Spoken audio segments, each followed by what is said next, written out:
He didn't even get out of the wagon. That was the part Naomi Carter would remember longest. Not the humiliation of standing on a stranger's platform with her whole life packed into 2 bags. Not the way the station master's wife turned to whisper something to her husband the moment she stepped off the train. What she would remember, what would stay lodged in her chest like a splinter too deep to reach, was the way Gerald Fitch looked at Eli. Her son was 2 years old. He had his father's dark curls and her own wide-set eyes.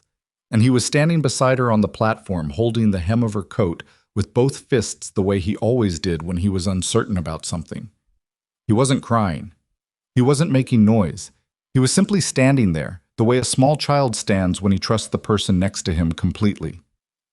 Gerald Fitch looked at the boy for perhaps 4 seconds. Then he looked at Naomi. Then he gathered his reins, clicked his tongue at the horse, and drove away. No explanation, no argument, no goodbye. The wagon rolled down the main street of Red Bluff and turned at the feed store and disappeared. And Naomi stood on that platform with $43 in her coat pocket, a carpet bag and a trunk she could not carry alone, and a 2-year-old son pressing his face against her leg. If you had been standing there, if that had been you, what would you have done? That is the question this story asks, and the answer Naomi Carter gave is one that nobody in Red Bluff, Wyoming expected from a woman who arrived on a Tuesday afternoon with nothing but a child and a pair of worn leather gloves. Before we go any further, if you are watching this and you have ever been left somewhere you did not expect to be left, if you have ever had a door close in your face without warning, stay with us. Subscribe to the channel so you don't miss a single part of this story. Like this video and leave a comment telling us the city and country where you are watching from right now. We want to know how far this story has traveled, because what happens next on this platform is something none of us saw coming, not even Naomi. The train had come in at 2:30. Naomi knew the schedule by heart because she had read Gerald Fitch's last letter so many times the paper had gone soft at the folds. The afternoon train, he had written, arrives at Red Bluff Station at 2:30. I will be at the platform. He had underlined, I will be at the platform, the way a man does when he wants to be believed. She had believed him. She had believed a great many things about Gerald Fitch that turned out to be partly true and partly the version of himself he had chosen to present in writing. His letters were careful, measured things. He described the ranch acreage, the pasture grass, the proximity to the new schoolhouse. He mentioned his late wife in one letter and did not mention her again. He was punctual in his correspondence, which she had taken as a sign of reliability, and he was not unkind, which she had taken as a sign of character. Neither of those things had turned out to be wrong exactly. He simply had not mentioned, in any of his 11 letters, that he had expected to be marrying a woman alone. Naomi had told him about Eli. She was certain of it. She went back over it in her memory on the train, somewhere east of Cheyenne, because a flicker of worry had started in her stomach around that point that she could not entirely explain. She had told him.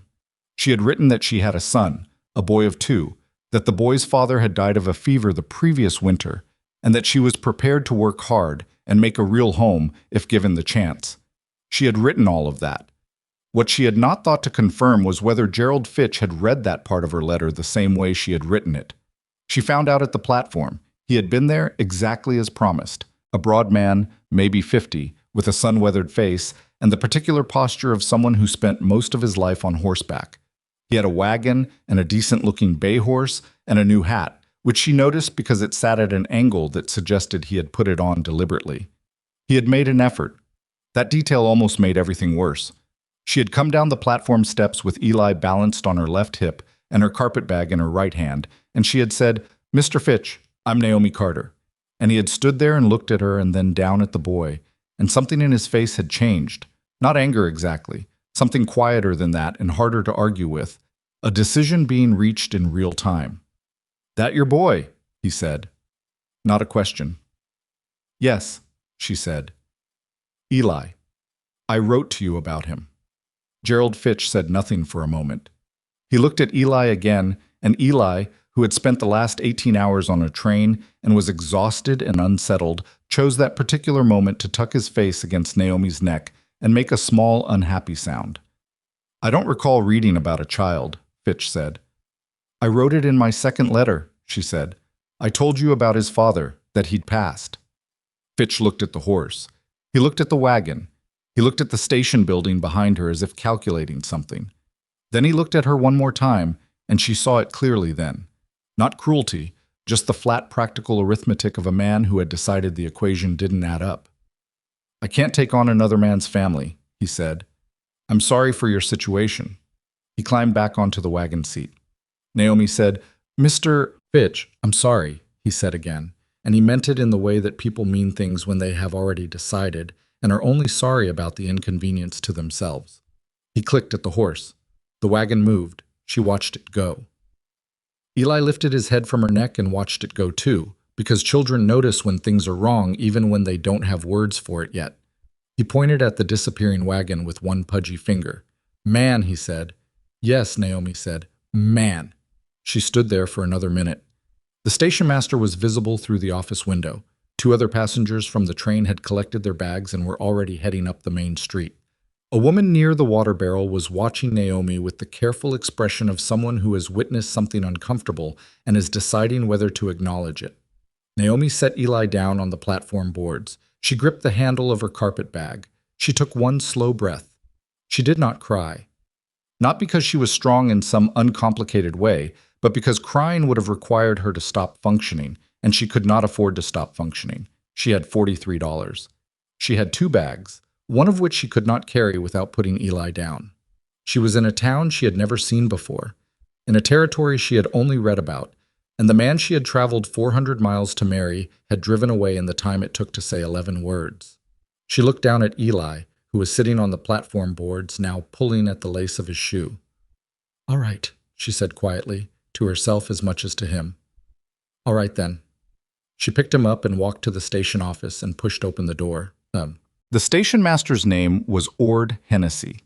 He was a small, precise man with ink-stained fingers and a manner that suggested he preferred paperwork to people, which was not an uncommon preference in railroad men.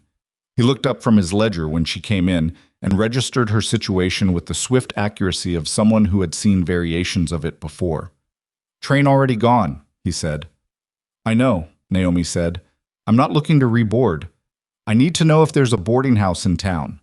He told her about Mrs. Arlene Pruitt on Caldwell Street, 2 blocks north of the station, and how much a room ran per night, and Naomi did that arithmetic quickly in her head and felt the $43 contract slightly.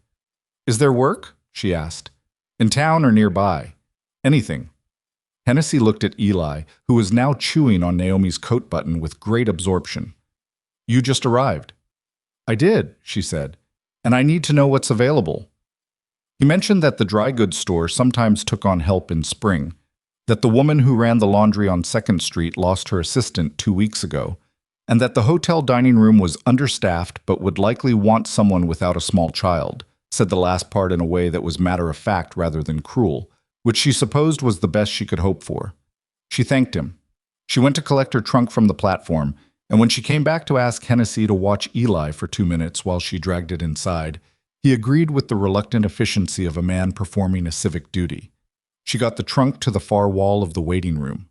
She sat Eli beside it with his cloth rabbit and a hard biscuit she'd saved from the train and which he immediately began destroying with enthusiasm. She heard him before she saw him, or rather she heard the horse, the frantic blow and stamp of it outside, and then the door slammed back against the frame and the station master made a sharp involuntary sound, and Naomi looked up. The man was holding himself in the doorframe with one arm. He was tall, would have been tall anyway, before whatever had happened to him bent him sideways, and he was covered in the dust of a long, hard ride. His right side was wrong. There was blood on that side, dried dark and cracked around a wound in his upper arm and shoulder that had clearly been bound in the field with whatever was available, which appeared to be a strip of canvas flour sack tied with poor technique and coming loose. He looked at Hennessy. He opened his mouth to say something. Then his legs went out from under him. He went down hard against the doorframe and slid to the floor, and the sound he made when he hit, not a cry, just a short, involuntary exhale, was the sound of a man who had been holding himself upright on will alone for longer than he should have been able to. Hennessy stood behind his counter and did not move. The man on the floor was breathing, shallow and too fast, but breathing. His eyes were half open. Naomi was already moving. She had Eli in her arms before she consciously decided to pick him up, and she crossed to the door and went to one knee on the floor beside the collapsed man. Eli balanced on her left hip, and she looked at the binding on his shoulder and then at the color of his face and made a fast assessment. "Mr. Hennessy," she said, "I need clean water, as hot as you can get it. Clean cloth, not linen, cotton if you have it, and a knife or shears, something sharp." Hennessy stared at her. "Now," she said. Not loud, just certain. He went. She looked at the man on the floor. Up close, he was younger than the dust had made him look, maybe mid-30s, with the kind of face that would be considered good-looking once it had some color back in it, which it did not currently have. He was unconscious, or close enough to it that the distinction didn't matter for her immediate purposes. The binding on his shoulder was the problem. Whoever had put it on had stopped the bleeding initially, but tied it too tight in one place and not tight enough in another, and the wound underneath, she could not see it clearly yet, but could tell from the swelling and the heat radiating off it even through the cloth, was infected. How infected? She didn't know. She needed to see it. "Hey," she said, and put her hand flat against his chest. "Can you hear me?" His eyes moved. Not much, but they moved. "I'm going to look at your shoulder," she said. "I'll try not to hurt you more than I have to. Just stay still." He didn't answer, but something in the set of his jaw shifted slightly, and she chose to take that as consent. Eli, still balanced on her hip, looked down at the man on the floor with enormous, serious eyes. "Ow," Eli said gravely. "Yes," Naomi agreed. "Ow." Hennessy brought what she'd asked for, plus the addition of two other men who had apparently been outside and came in with him, drawn by the noise. One of them started saying something about a doctor in Hartville, 14 miles east. The other looked at the wounded man and said he'd known it would come to something like this sooner or later, which was unhelpful. Naomi ignored both of them. She cut the binding away with the knife Hennessy produced. A pocket knife, not ideal, but sharp enough. And when she got it off, she saw what was under it and kept her face neutral because there was no point in anyone in the room panicking, including herself. The wound was a bullet wound, that was clear enough, and it was 3 or 4 days old at least. Whatever had been put on it in the field had not been clean, and the infection had established itself with purpose. The flesh around the entry point was red and swollen, and there was a smell that told her they were not at the worst stage of it yet, but were heading there with some speed. She worked methodically, the way her mother had taught her: clean the area, assess the damage, address what you can address. She kept Eli occupied beside her with his rabbit, and a piece of cord from her carpet bag that he found fascinating, and she worked on the shoulder, and she asked the man who'd mentioned Hartville to go actually fetch the doctor rather than just mention him.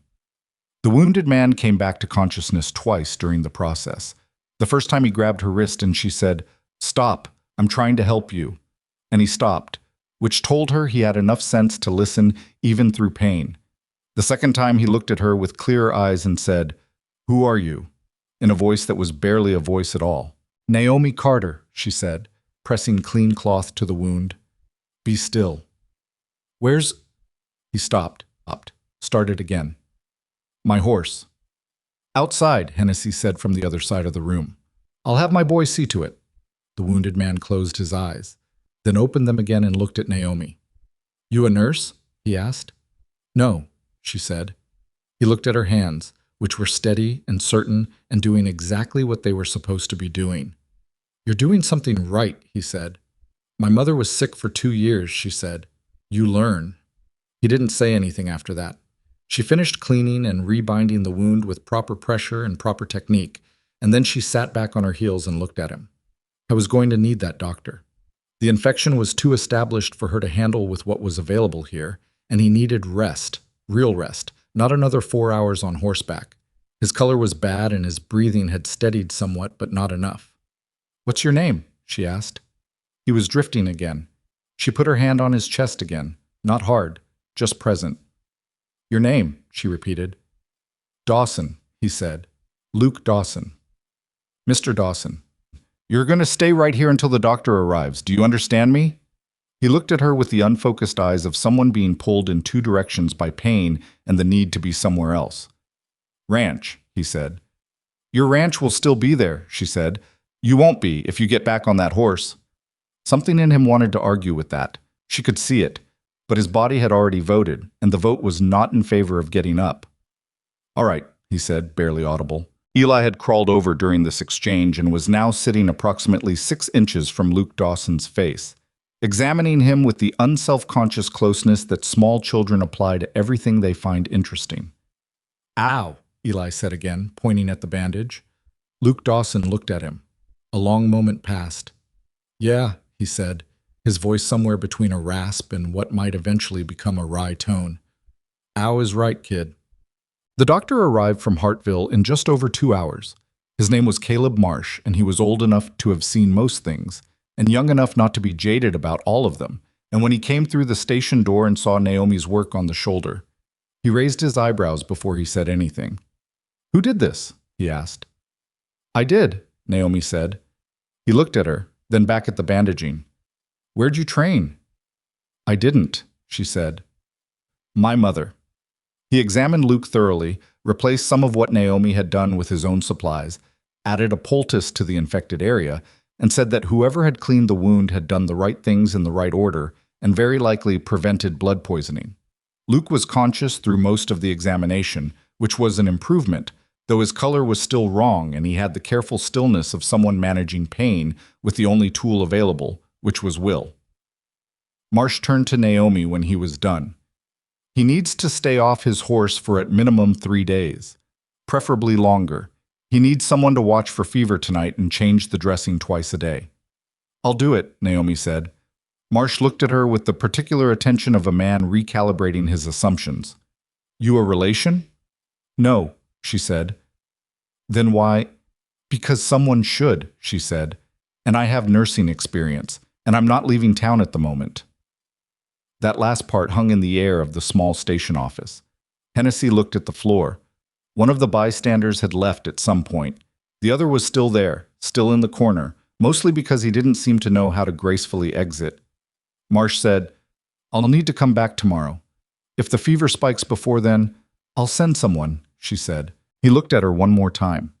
Then he nodded, packed his bag, and told Luke Dawson he was lucky, and to do what the woman said. Luke, who was propped against the station wall with a blanket someone had produced, looked across the room at Naomi. She was wiping her hands on a square of clean cloth and watching Eli, who had found a button on the floor and was examining it with the intensity of a scholar. "You don't have to stay," Luke said. "I know," Naomi said. "Then why are you?" She looked at him. She thought about Gerald Fitch's wagon turning at the feed store and disappearing. She thought about $43 and a carpet bag, and a trunk she couldn't carry alone, and a 2-year-old who needed dinner. "Because walking away from a person who's hurt is not something I'm able to do," she said. "And because I don't have anywhere else to be tonight." She said it flatly, without drama, without self-pity. The way a person states a simple fact about themselves. Luke Dawson looked at her for a long moment. Then he looked at Eli, who had set down the button and was now attempting to fold himself into the carpetbag for reasons known only to himself. "That your boy?" Luke asked. "Yes," Naomi said. "That's Eli." Another pause. "What happened to you?" Luke asked. Not intrusive, just the honest question of someone who is lying on a floor in a train station and has nothing to do but observe. "I came to marry someone," she said. "He changed his mind when he saw I had a son." Luke said nothing for a moment. "That's a coward's decision," he said quietly. "Maybe," she said, "but it's done." She crossed the room and hauled Eli back out of the carpetbag, which he protested briefly and then accepted with the philosophical resilience of the very young. She sat him on her knee and looked at the high windows of the station office, which were going orange with the last of the afternoon light. Tomorrow she would go to see Mrs. Pruitt. Tomorrow she would ask about the laundry job. Tomorrow she would figure out the next step and the step after that, the way she always had. One piece at a time, no further ahead than she could actually see. But tonight, in this station office with its stained ceiling and its smell of coal smoke and the sound of a horse shifting its weight outside, she was staying put. The man against the wall needed watching. The doctor had said so. And Naomi Carter, who had arrived in Red Bluff with $43 and no plan, and a groom who drove away without a word, had never once in her life been someone who left a person alone in the dark when they were hurting. It was not a comfortable virtue to have, she reflected, setting Eli down with his rabbit. But it was hers. Outside the station windows, Red Bluff settled into evening. Somewhere on Caldwell Street, Mrs. Pruitt's boarding house was full of light and the smell of supper. Somewhere on the South Road, Gerald Fitch's wagon was home by now, the horse unhitched, the man inside probably eating his own supper without particular regret. And here, in the waiting room of a small Wyoming railroad station, a woman who had been left behind by one man was keeping watch over a stranger who had ridden until he couldn't ride anymore, while a 2-year-old boy slept curled against her side with his cheek on her knee and one fist wrapped loosely around the hem of her coat. Just the way he always held on, when he wasn't sure what came next. Just the way she had taught him, without meaning to, by never once letting go herself. Eli woke up twice in the night. The first time was just past midnight, when the cold coming through the station's thin walls got into his sleep, and he startled awake with that particular cry of a child who doesn't know where he is. Naomi had him before the second breath, pulling him close without turning up the lamp, rocking him the way she had since he was an infant. Not a real rock, more a slow sway, her hand flat against his back, her chin on top of his head. He settled in less than a minute. She stayed awake for an hour after, listening to Luke Dawson's breathing across the room. It was steadier than it had been that afternoon. Not good, but steadier. The fever hadn't spiked. She took that as something to be grateful for. The second time Eli woke was closer to 4 in the morning, and this time it was hunger, not fear, and she had nothing to give him but the last of a dried apple strip she'd been saving since Cheyenne. He ate it with the concentrated devotion of the very hungry and then went back to sleep curled against the carpet bag. She watched the window until the black outside started going gray. When the light was enough to see by, she got up, straightened her dress, pinned her hair back without a mirror, and looked across the room. Luke Dawson was watching her. He had been awake, she realized, for some time. He was still propped against the wall with the blanket over his legs, and his color was marginally better than it had been the night before. And he was watching her with the careful expression of a man who has been lying still in the dark, long enough to notice things he might otherwise have let pass. "Morning," she said. "Morning," he said. His voice had more substance to it now. Still rough, but no longer barely there. She crossed to him and put the back of her hand against his forehead. Not professional training, just common sense. Cool enough. The fever was holding off, at least for now. "Any pain in the chest?" she asked. "Difficulty breathing?" "Shoulder," he said. "The rest is just tired." "That's better than yesterday." "Is it?" he said. Not a question. He looked at her hand when she pulled it back, looked at it the way people look at things that surprise them by being exactly right. "You do that all night? Check on you? A few times. You didn't sleep." "I slept some," she said, which was almost true. He was quiet for a moment, then, "Your boy does well. Most kids that age, strange place in the middle of the night." "He's used to adjusting," she said. She said it simply, without asking for any response to it, and went to the small stove in the corner of the office where Hennessy had left a banked fire and a tin coffee pot the night before. Hennessy arrived at 7, as punctual as his ledger suggested he would be. He looked at the sleeping child, the sitting woman, and the man against the wall, and he processed all three of them with the expression of someone who has found exactly what he expected and is not sure what to do about it. "You stayed," he said to Naomi. "I did," she said. "All night?" "Yes." He looked at Luke. "How is he?" "Better than last night," Luke said. "She kept the fever down." Hennessy looked at Naomi again with a shift in his expression that she couldn't quite categorize. Not respect exactly, more like a recalculation happening in real time. He brought out bread and hard cheese from a paper parcel he'd carried in, set it on the counter without comment, and went to his desk and began his morning work. Naomi woke Eli, fed him from the parcel, fed herself 2 bites, and then fed Luke, which was its own exercise in stubbornness because he initially said he didn't need it. "You need to eat," she said. "I'm not hungry." "That's the fever talking. Eat the bread." He ate the bread. He ate the cheese. He did it with the particular reluctance of a man who is not accustomed to being managed and is not entirely sure how this has come to be his situation, but his body overruled his pride, and by the time he'd finished, some of the gray had come out of his face. "Thank you," he said. "Don't thank me yet," she said. "The doctor's coming back today. The next dressing change is going to be unpleasant." He looked at her. "You're not the most comforting nurse." "I'm not a nurse," she said. "I told you that." "You're something," he said. She took the tin cup from him and did not answer that.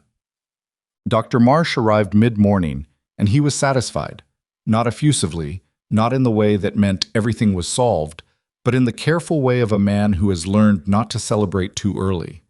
The infection was not advancing. The wound was clean under the dressing. Luke's color and orientation were markedly improved. "He needs another 2 days minimum before he can ride," Marsh said to Naomi, which he said to her because Luke had already tried to argue the point and lost. "Change the dressing this evening and again tomorrow morning. Keep the wound dry." He wrote something down on a slip of paper and gave it to her. A list of what to watch for, what would require sending for him immediately. She read it, asked 2 questions he hadn't expected her to ask, and filed the paper in her coat pocket. After he left, Luke said, "What did you ask him?" "About the depth of the wound," she said. "Whether there was any concern about the muscle underneath and about the poultice. I wanted to know if I could replicate it with what Hennessy has here if the supply runs out before you're stable." A pause. "And can you?" Luke asked. "Mostly," she said. "Willow bark for the inflammation. The rest is improvisation." He was watching her again with that look she couldn't quite name. She didn't pay it much attention. She had other things to manage. She had still not been to Mrs. Pruitt's. She had not asked about the laundry job. She had $43 and a station waiting room and a sick man who needed watching. And at some point today she needed to address her own situation because no one else was going to do it for her. She asked Hennessy, while Luke was dozing and Eli was occupied with a set of wooden checkers pieces that Hennessy had produced from a drawer with the generosity of a man doing something he would not admit to doing, whether she could leave the station for an hour that afternoon. "I need to arrange lodging," she said, "and inquire about work." Hennessy looked across the room at Luke and then back at her. "I'll watch them both," he said. Then he said, "You know who that is?" She looked at him. "Luke Dawson," Hennessy said, dropping his voice slightly, though there was no real reason to. "His family has run the Dawson Ranch south of town for going on 30 years. His father built it from nothing. It's not the biggest operation in the county, but it's solid ground. Luke's been running it alone since his wife passed 3 years ago." Naomi listened and said nothing. "Point being," Hennessy said, then stopped, as if he'd realized partway through the sentence that there was no clean way to finish it without saying something he didn't mean to say. "The point being, people will draw conclusions," she said for him. He looked slightly uncomfortable. "I'm not drawing them." "I know," she said, "but someone will." He didn't disagree with that. She got her coat and told Eli she would be back and that he was to stay with Mr. Hennessy and not put anything from the floor in his mouth, both of which he agreed to with the cheerful unreliability of a 2-year-old, and she walked out into Red Bluff for the first time in daylight. The town was larger than it had seemed from the platform. There was a proper main street with a bank and a dry goods store and a land office and a barber shop, and the side streets had houses with the particular look of places that were still deciding whether they were permanent or temporary. Some well-kept, some weathered, all of them built with the practical no-nonsense of frontier construction. Nobody wasting material on decoration when you needed a sound roof more than a carved lintel. Mrs. Pruitt's boarding house was on Caldwell Street, as Hennessy had said, and it was run by a woman who looked like she had been making decisions efficiently for 60 years and expected that to continue. She was brisk and unsentimental, which Naomi respected. She had a room available. It was small. It cost more than Naomi wanted to spend, but less than she'd feared. She could take it week by week. "Child?" Mrs. Pruitt said. "A boy, 2 years old. He's quiet." Mrs. Pruitt's expression suggested she had heard this claim before. "He's genuinely quiet," Naomi said. "He doesn't run or shout. He watches things." "No kitchen access after 8 in the evening," Mrs. Pruitt said. "Meals are at 7, noon, and 6. Washing on Thursdays. You're responsible for your own room." "Understood," Naomi said. She paid a week in advance from her coat pocket and watched the fold of bills get thinner. The laundry on 2nd Street was run by a woman named Dora Sims, who was in her 40s and had the arms of someone who had been wringing wet cloth for 2 decades. She was short-handed, she confirmed, since her last assistant had left for Denver. The work was 6 days a week, dawn to mid-afternoon. She could take a child if he stayed out of the way and didn't touch anything. "When can you start?" Dora asked. 3 days, Naomi said, because she had not yet figured out how to explain the situation at the station to a stranger and didn't have the energy to try right now. Dora looked at her with the flat appraisal of a woman who has heard every variety of complicated circumstance and is mostly interested in whether the work will get done. 3 days, she said. 6 in the morning. Naomi walked back to the station with the cold wind coming off the open country to the west, and the feeling that she had, at minimum, the next 2 weeks accounted for. It was not comfort, it was the scaffold of a plan, which was different, but it was something to put her weight on. Luke was awake when she returned, sitting upright against the wall with Eli in his lap. This was not something she had anticipated.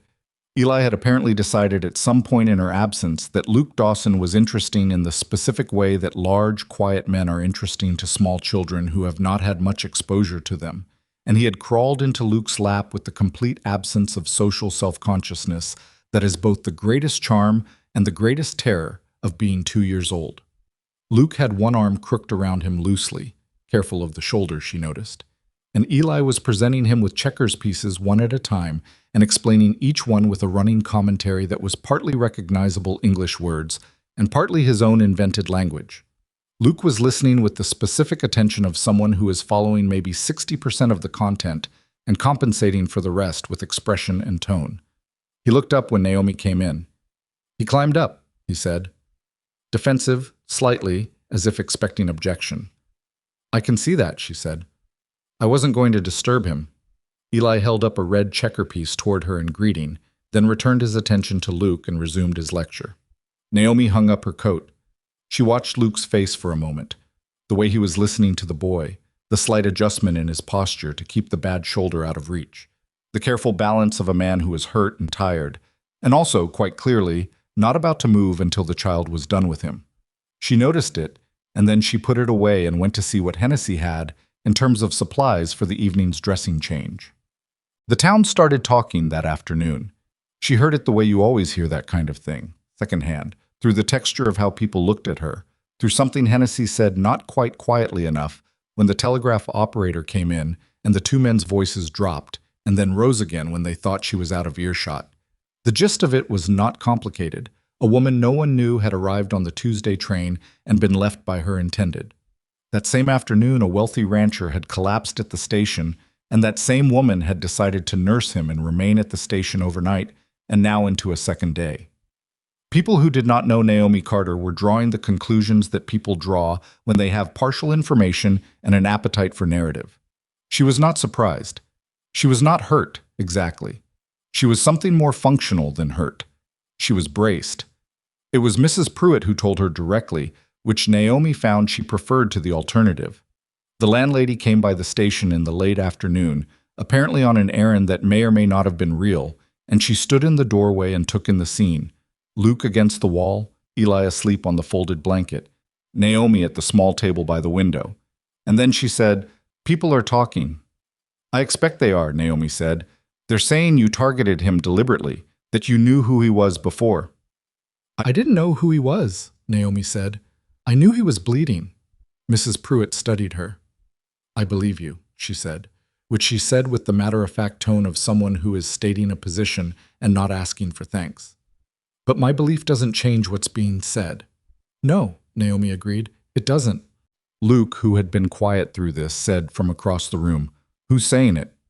Mrs. Pruitt looked at him. "Multiple people. You know how it goes." "I know exactly how it goes," he said. "It'll go faster if it came from one direction. Victor Hale's direction, specifically." The name landed in the room with a particular weight. Mrs. Pruitt's expression shifted slightly. "You're in no position to be starting a fight with Victor Hale," she said to Luke. "I'm aware of my position," he said. After Mrs. Pruitt left, Naomi looked at Luke. "Who is Victor Hale?" "A beat. The kind of beat that means someone is deciding how much to say." "Land speculator," Luke said, "has been trying to acquire the south quarter of my property for 2 years. My father blocked him. I've been blocking him. He's not used to being blocked." "And the wound?" she asked. She nodded toward his shoulder. Luke looked at the window. "I can't prove it," he said, "but I know who I was riding away from when it happened." The room was quiet for a moment. "So he has reasons to want you discredited," she said, "and a woman who came from nowhere appearing at your side gives him a story to use." Luke looked at her. "You understand this fast." "I grew up poor," she said. People who don't have resources learn to read situations quickly. He was quiet for a moment, looking at her with that expression she'd seen twice already, and still hadn't found a name for. It wasn't pity, it wasn't calculation, it was something more like recognition, the look of someone seeing a thing clearly for the first time. "You should distance yourself from me," he said. "Whatever I owe you for the last day, I'll pay it. But associating with me right now is not—" "I have a job at the laundry starting in 3 days," she said. "I have a room at Mrs. Pruitt's starting tonight. My situation is my situation, Mr. Dawson, and it was already complicated before you fell through that door." Naomi. First time he'd used her name. "I'll finish the nursing," she said. "2 more dressing changes and another day of rest, and the doctor said you'll be able to ride. After that, whatever you do with your land trouble is your own concern." She said it cleanly, without anger. She was not trying to be cold. She was trying to be clear. Luke leaned his head back against the wall. He looked at the ceiling. Then he said, "My wife's name was Clara. She died of a fever in the winter of '81. We had the ranch for 6 years together." Naomi waited. "I'm not telling you that for sympathy," he said. "I'm telling you because you were honest about your situation, and I think—" He stopped, started again. "I think you're someone who would rather know who she's dealing with." She looked at him for a moment. "How old was she?" Naomi asked. 29. A pause. "I'm sorry," Naomi said. Not performed, just true. He nodded once, and they left it there. And across the room, Eli slept on with his cheek pressed against the folded blanket and one hand open beside his face. The evening dressing change was exactly as unpleasant as she had promised him it would be. The poultice had drawn some of the infection out, which was good news delivered in a form that required Luke to fix his eyes on a point on the far wall and breathe with great deliberateness while she worked. She was efficient and did not slow down when he went rigid against the pain, because slowing down did not help anything. "You could warn a person," he said through his teeth. "I told you this morning it would be unpleasant." "There's a difference between unpleasant and—" He stopped, restarted. "Just keep going." She kept going. When it was done and he was rebound and some of the white had come back out of his knuckles, he said, "You didn't flinch once." "Flinching doesn't help," she said. "Most people flinch." "Most people don't have to watch someone die slowly for 2 years," she said. She said it plainly, not for effect. "After a while you learn to hold steady because the person who's suffering needs you to." He looked at her for a long moment. "Your mother." "Yes." He didn't say he was sorry. She appreciated that. She was tired of being told people were sorry about her mother. He just sat with it, the way a person sits with something true, and that was better. She moved into Mrs. Pruitt's that night. She came back to the station the following morning while Eli ate his breakfast in Mrs. Pruitt's kitchen under the watchful supervision of Mrs. Pruitt herself, who had decided, apparently without announcement, that Eli was manageable and that she would watch him for the morning on the condition that he stayed at the table and did not touch the good china. Luke was upright, more than upright. He had moved himself to the bench and was dressed, which told her he had gotten himself up and dealt with most of his clothing by himself despite the shoulder, which was either admirable or exasperating depending on how you looked at it. "You're supposed to be resting," she said. "I've been lying on that floor for 2 days," he said. "I'm resting sitting up." She checked the shoulder. The wound was progressing, still raw, still demanding caution, but the heat was coming down. She told him so and watched some of the tension go out of him. "I need to get back to the ranch," he said. "Not today, but tomorrow." "Tomorrow is too soon." "I have a hand out there by himself," he said. "Old Tom's reliable, but he's 58, and the fence on the south pasture needs 2 sets of arms." "You ride tomorrow and you reopen that wound," she said, "and then you're out there 12 miles from anyone who can help." He knew she was right. She could see that he knew it. He was fighting it anyway, because the ranch was not just property to him. It was the thing his father had built, and his wife had helped him tend, and that he had been holding together alone for 3 years, and every day away from it felt like something slipping through his hands. "Is there someone you can send?" she asked. "Someone who could get a message to your man Tom?" "Hennessy could send the telegraph boy out to the Millard farm," he said slowly. "Tom could get word through them." "Then do that today," she said, "and ride tomorrow if the shoulder holds through the night." He looked at her. "You'll check it in the morning?" "I'll check it in the morning," she said. Something settled between them then. Not a deal exactly, Not the kind with terms and conditions, but an understanding. The kind that forms between two people who have been thrown together by circumstance and have discovered, with some surprise, that they are both the sort who does what they say they'll do. It was not a small thing. It was, in fact, quite a large thing, though neither of them said so. Word spread the way. Word always spreads in a small town, not in a straight line, but in every direction at once, faster than any one person could account for. By the second afternoon, the story of the woman at the station had acquired several embellishments that Naomi would not have recognized as her own life. In one version, she had followed Luke in on the train deliberately, having discovered somehow in advance that he would be there. In another, she had made a scene with Gerald Fitch in front of the whole platform, rather than standing in silence watching him drive away. The most persistent version, the one with the most traction, was the one that cast her as calculating. A woman who knew the value of a wounded rancher's gratitude. A woman who had positioned herself. She heard this version from Dora Sims, who told it to her without apparent malice, simply reporting the weather. "I know what they're saying," Naomi said. "I figured you did," Dora said. "I'm telling you because it'll be worse when they see you going back to that station a third morning in a row." "I have one more dressing change," Naomi said. "After that, he can ride." "I know that," Dora said. "But they don't. And Hale's got a man who talks in the saloon every evening, and whatever that man says tends to be what people think by morning." Naomi looked at her. "What do you think?" Dora pulled a shirt out of the wash barrel and wrung it with practiced violence. "I think a woman who wanted to land a rich husband wouldn't spend 2 nights on a station floor," she said. "Rich husbands don't ask for that. They ask for something easier." She dumped the shirt into the rinse barrel. "I think you were just someone who couldn't walk away from a person in trouble, and I think Victor Hale is smart enough to use that against you." Naomi was quiet for a moment. "He hasn't succeeded yet," she said. "Not yet," Dora said, "but he tends to be patient about these things." She found out that evening what patient looked like. One of Hale's men came to the station in the late afternoon. Not Hale himself. That was not how Hale operated, according to Luke, who had explained it to her the previous night. He sent people. He showed up only when he was certain of the outcome. The man was polite in the manner of someone who has been told to be polite and is doing it as a performance. He had papers. He set them on Hennessy's counter and told Luke, conversationally, that Mr. Hale was aware that Mr. Dawson had been unwell and wanted to extend the offer once more for the south quarter of the property, terms unchanged, deed to transfer upon signature. Luke said nothing for a moment. He looked at the papers. "Tell Hale," he said. "The answer is the same as it was 6 months ago, and the same as it was before that." The man nodded pleasantly. Then he looked at Naomi, looked at her with the particular quality of attention that is meant to be noticed. "Mr. Hale also wanted you to know," the man said, "that he is aware the lady arrived on Tuesday's train, and that he hopes the situation resolves itself without anyone needing to ask too many questions about anyone's intentions."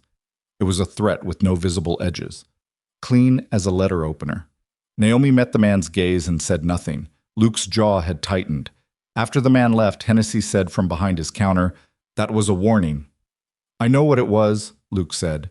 Naomi looked at the door that the man had closed behind him.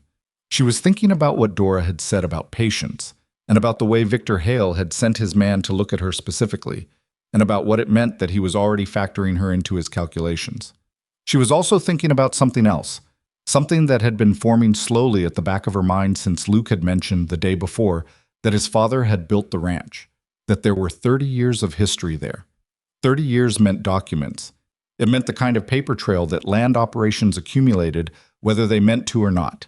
Survey records, deed transfers, boundary agreements, witness signatures. She did not say any of this out loud yet. She was not sure what it amounted to. But she had learned, in her years of having nothing, that the people who ultimately held on were the ones who understood what they were holding and why it was worth defending. She looked at Luke. "Your father's papers," she said. "Where are they kept?" He looked at her. "At the ranch. Most of them. Why?" "Because Hale has been trying to take this land for 2 years," she said. "And he's still trying.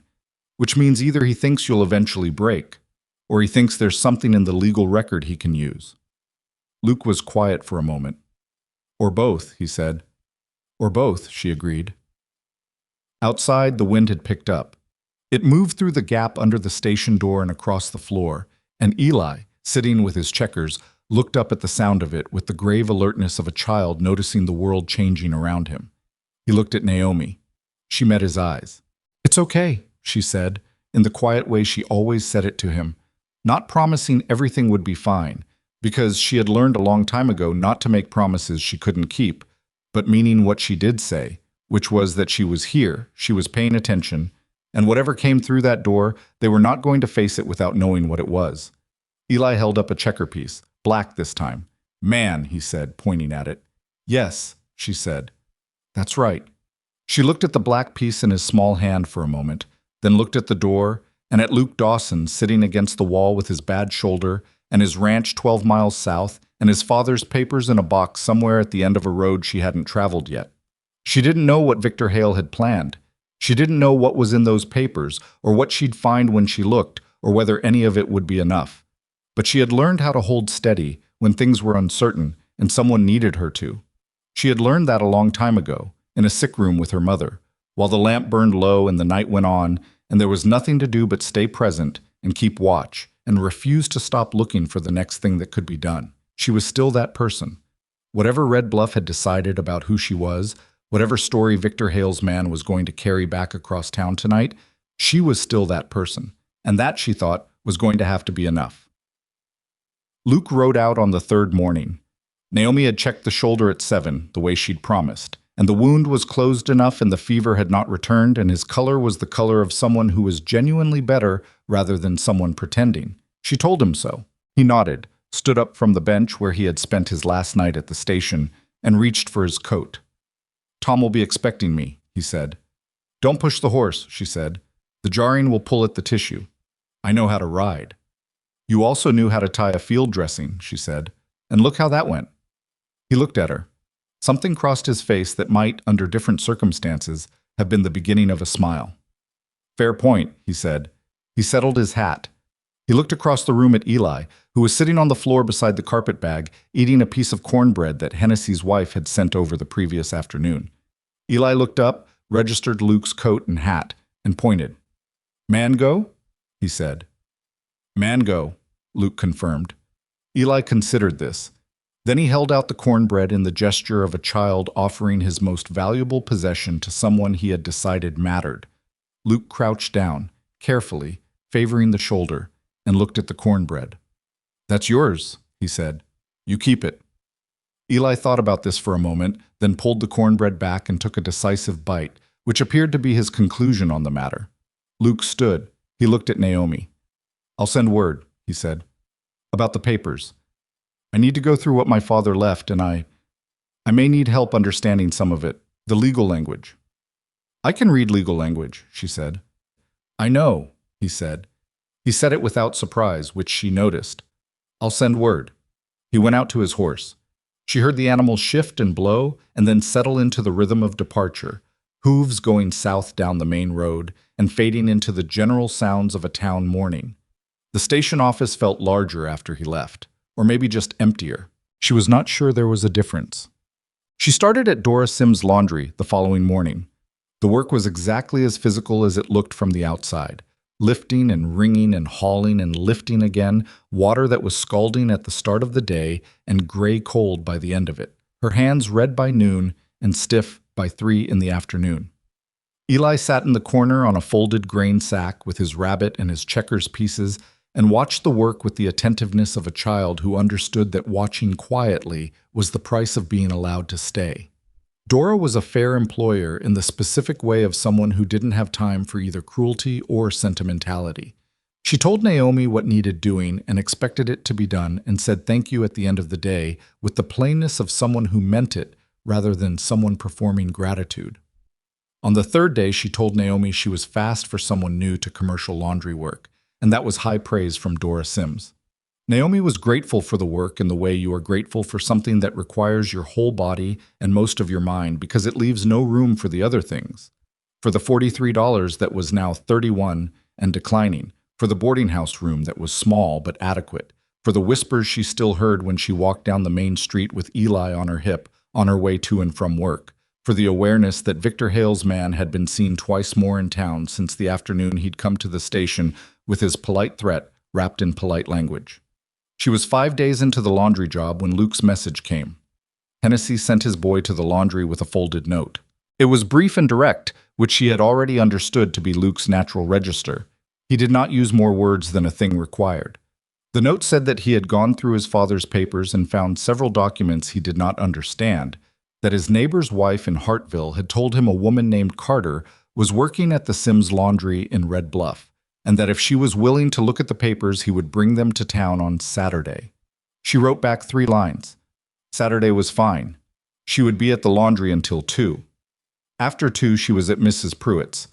He arrived at 2:30 on Saturday with a leather satchel that had seen considerable weather and a wariness around the shoulder that told her it was still pulling at him even if he wasn't saying so. She noticed and didn't comment on it. They sat at the small table in Mrs. Pruitt's front parlor. Mrs. Pruitt herself was occupied elsewhere, or chose to be, which amounted to the same thing, and Luke spread the papers out with the careful hands of someone handling something older and more fragile than it looked. There were surveys. There were boundary agreements going back 22 years.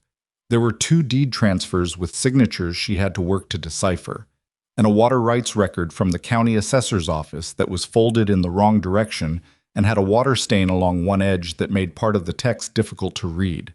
She read them in order, once through without comment, the way she had learned to read complicated things. Get the shape of it first before you look for the detail. Ely sat beside her with his rabbit and ate a biscuit and watched Luke with the unself-conscious intensity he brought to everything that interested him, which Luke bore with a composure that suggested he had made his peace with being observed. "This one," she said when she'd finished. She tapped the water rights document. Luke looked at it. "What about it?" "When did Hale first approach you about the South Quarter?" 2 years ago, February, the year before last. "And this water rights record is dated—" She tilted it toward the light from the window. 18 months ago, 3 months after his first approach." Luke looked at her. "He's not just after the land," she said. "The South Quarter runs along the creek. Whatever access the ranch has to that water is documented here. If he can establish that the boundary was ever unclear or that there was a gap in the chain of title, he can make a claim against the water access," Luke said slowly. He was not slow.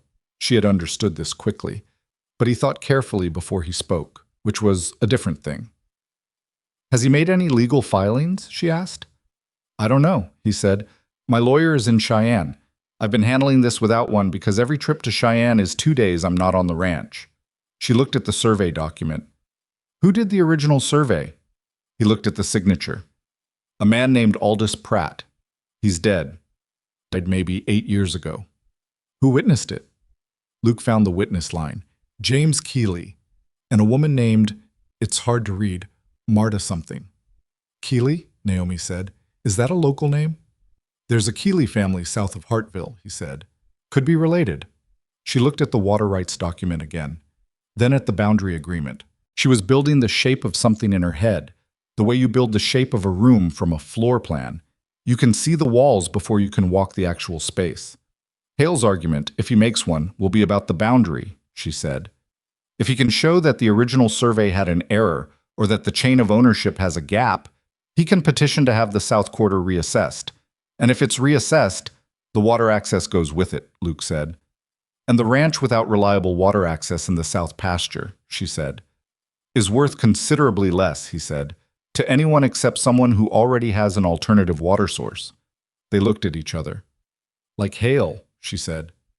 He owns property 3 miles east, Luke said. He has well access. He doesn't need the creek. But if he controls the South Quarter, he controls who else in this county can reach it, she said. Luke sat back. He looked at the papers on the table with the expression of someone seeing a thing he had suspected but could not fully articulate, now rendered in plain light. I need to find Keeley, he said. You need to find Keeley, she agreed, and you need to find out if there are any other original survey documents. Pratt would have filed a copy with the county. If that copy and your father's copy match exactly, Hale can't challenge the survey itself. She paused. Unless he's already been to the county records. Luke looked at her. Could he do that? He could look, she said. He can't alter them. But he could know what's in them before you do. A silence. "How do you know this?" he asked. Not suspicious, genuinely asking. "My father died when I was 9, she said. My mother spent 3 years trying to hold on to the house. She lost it because she didn't understand what the document said until it was too late. A man explained them to her after the fact, and she made me sit there and listen because she said she never wanted me to be in that position. She looked at the papers. I've never owned anything, but I've always been able to read the language." Luke said nothing for a moment. Then he said, "I'm sorry about your mother's house." "It was a long time ago," she said. "Doesn't mean it wasn't worth something." She looked at him. He was not looking at her. He was looking at the papers, straightening the edge of the survey document with one finger. And she had the distinct impression that he'd said the thing without deciding to say it, which was when people usually said true things. "No," she said. "It wasn't." The county seat was in Mill Haven, 40 miles northeast. 2 days' ride or a day and a half if you pushed, which Luke could not do yet with the shoulder. He arranged to go the following week, and in the meantime, Naomi wrote down every question she thought he should ask the county clerk, every document he should ask to see, every cross-reference between his father's papers and the water rights record that might reveal an inconsistency or confirm the chain of title. She did this at Mrs. Pruitt's table in the evenings, after Eli was asleep, by lamplight. It was not comfortable work. Her hands were sore from the laundry, and her eyes were tired, and there were evenings when she looked at the spread of papers Luke had left with her and thought about how much easier it would be to simply do her job and earn her pay and let Luke Dawson handle his own land trouble. She thought about it, and then she looked at the lamp and thought about her mother's house. The particular sound the door made when the new owner's family moved in. A sound she had heard from the street outside because they had nowhere to go yet and had stood there anyway. Naomi, 9 years old, with her hand in her mother's hand, watching a door close on a place that had been theirs. She went back to the papers. Dora noticed the fatigue on her 4th morning back at the laundry. "You're running yourself thin," she said. "I'm fine," Naomi said. "You're not fine, you're functional," Dora said. "Those are different things." Naomi wrung out a shirt and did not answer. "The Dawson business," Dora said. It was not a question. "I'm helping him understand some documents," Naomi said. Dora was quiet for a moment, working. Then, "I've known Luke Dawson for 6 years, since before Clara died. He's a decent man who has been having a very hard run, and he has not complained about it once. Not to anyone I know of, which is either admirable or concerning depending on the day." Naomi looked at her. "Why are you telling me that?" "Because you're doing something kind for someone who needs it," Dora said. "And the town is going to keep saying it's something else, and I want you to know that not everyone is saying that." She said it gruffly, the way Dora said most things, and went back to her work without waiting for a response. Naomi went back to hers. Victor Hale came to the laundry on a Tuesday. He did not come with the polite threat-wrapped-in manners that his man had brought to the station. He came himself, which meant he had decided the situation had progressed past the point of proxies. He was a compact man, 60 or near it, with a careful appearance, good coat, good hat, the deliberate grooming of someone who understood that how you looked was part of what you were selling. His face was not unkind on the surface. That was the most dangerous thing about it. He came in at mid-morning when Dora had stepped out to deliver a finished order, and he stood in the doorway of the laundry and looked at Naomi over the rising steam of the wash barrels and said, "Mrs. Carter." She was wringing out a tablecloth. She finished wringing it before she responded. "It's Miss Carter," she said.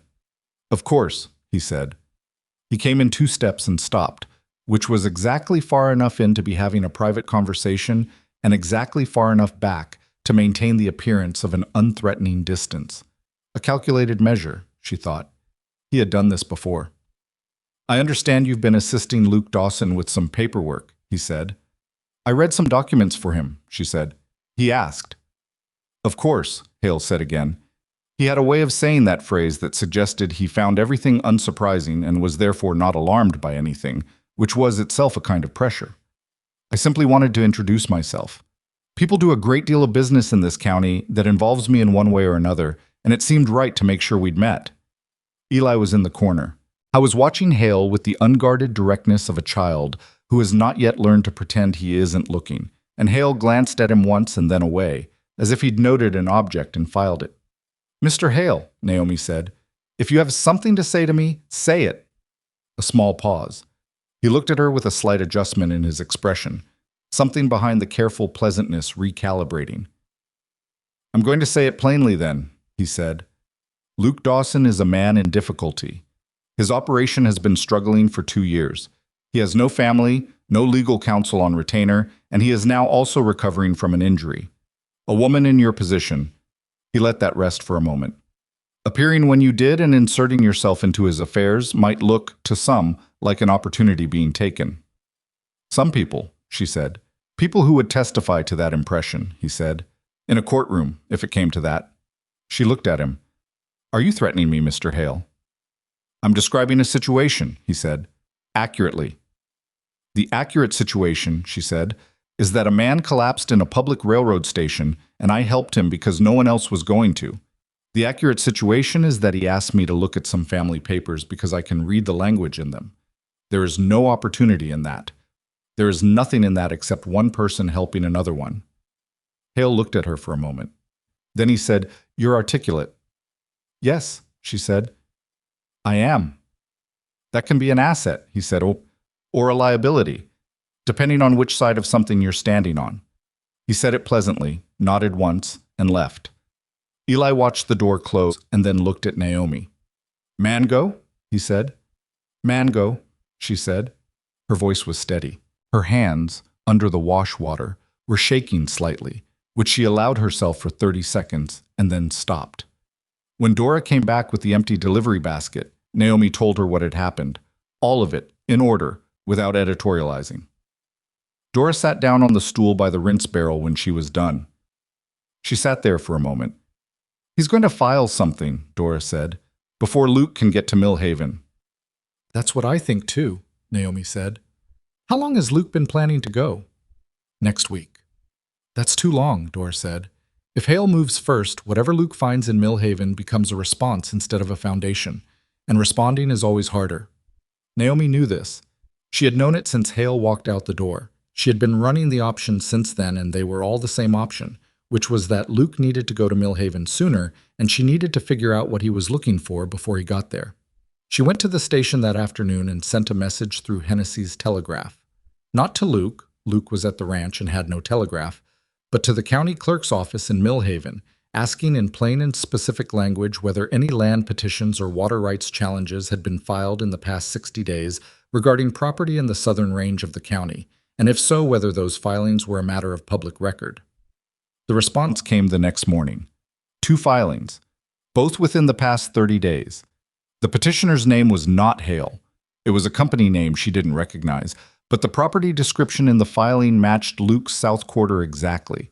She had Hennessy's boy ride to the Millard farm by noon with a note for Tom to get to Luke.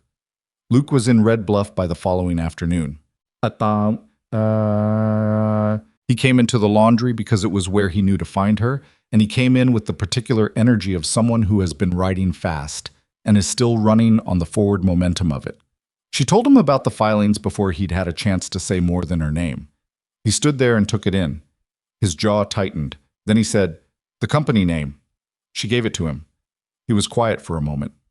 "That's Hale's man, Dreyer," he said. "Barrett Dreyer. He fronts for Hale on things Hale doesn't want his name on directly." "Can that be proven?" "If there's a paper trail between Dreyer and Hale, yes," Luke said.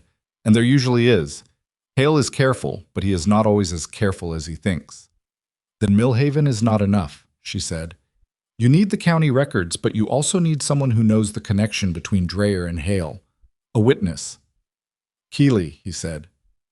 "Keeley," she agreed. "If he witnessed your father's original survey, and he's still alive, and if Hale has ever made any approach to him." "Why would Hale approach an old survey witness?" "To find out what he knew," she said, "or to make sure he didn't know things that were inconvenient." Luke looked at her steadily. Then he looked at the wash barrel, at Eli in the corner, at the papers she had laid out on Dora's work table. "You've been working on this," he said. "I've had evenings," she said. "Naomi." He said her name with the weight of someone who wants to say more than the name, but hasn't found the words yet. "You don't have to do this." "I know," she said. "I mean, you have your own situation here. The job, the boy, I know what I have, she said, and I know what I'm choosing to do with my evenings. Those are both true at the same time. He looked at her for a moment. Why? He said. Not demanding, just asking. The way he'd asked her why she'd stayed at the station, back on that second morning when he was propped against the wall and not yet sure what to make of her. She thought about how to answer it honestly. Because I know what it looks like when someone is about to lose something that matters, she said. And I know what it feels like to watch it happen and not understand what you could have done differently. I understood it too late for my mother. I'd like to understand it in time, this once. Luke did not say anything for a moment. Then he said, I'm going to Millhaven tomorrow. I know, she said. Take this. She gave him the list she had been working on for 2 weeks. Every document, every question, every name. It was 3 pages, front and back, in her clear schoolroom hand. He took it. He looked at it. He looked at her. I'll be back in 3 days, he said. If I find Keeley on the way through, bring him if he'll come, she said, or get a sworn statement if he won't travel. A sworn statement requires a notary. The clerk in Millhaven can notarize, she said. It's in the county statutes. He stared at her. How do you know that? I asked Hennessy, she said. He knows the statutes. He's been filling out railroad documents for 15 years. Something in Luke's face shifted. Not the almost smile she had seen at the station, but something deeper than that.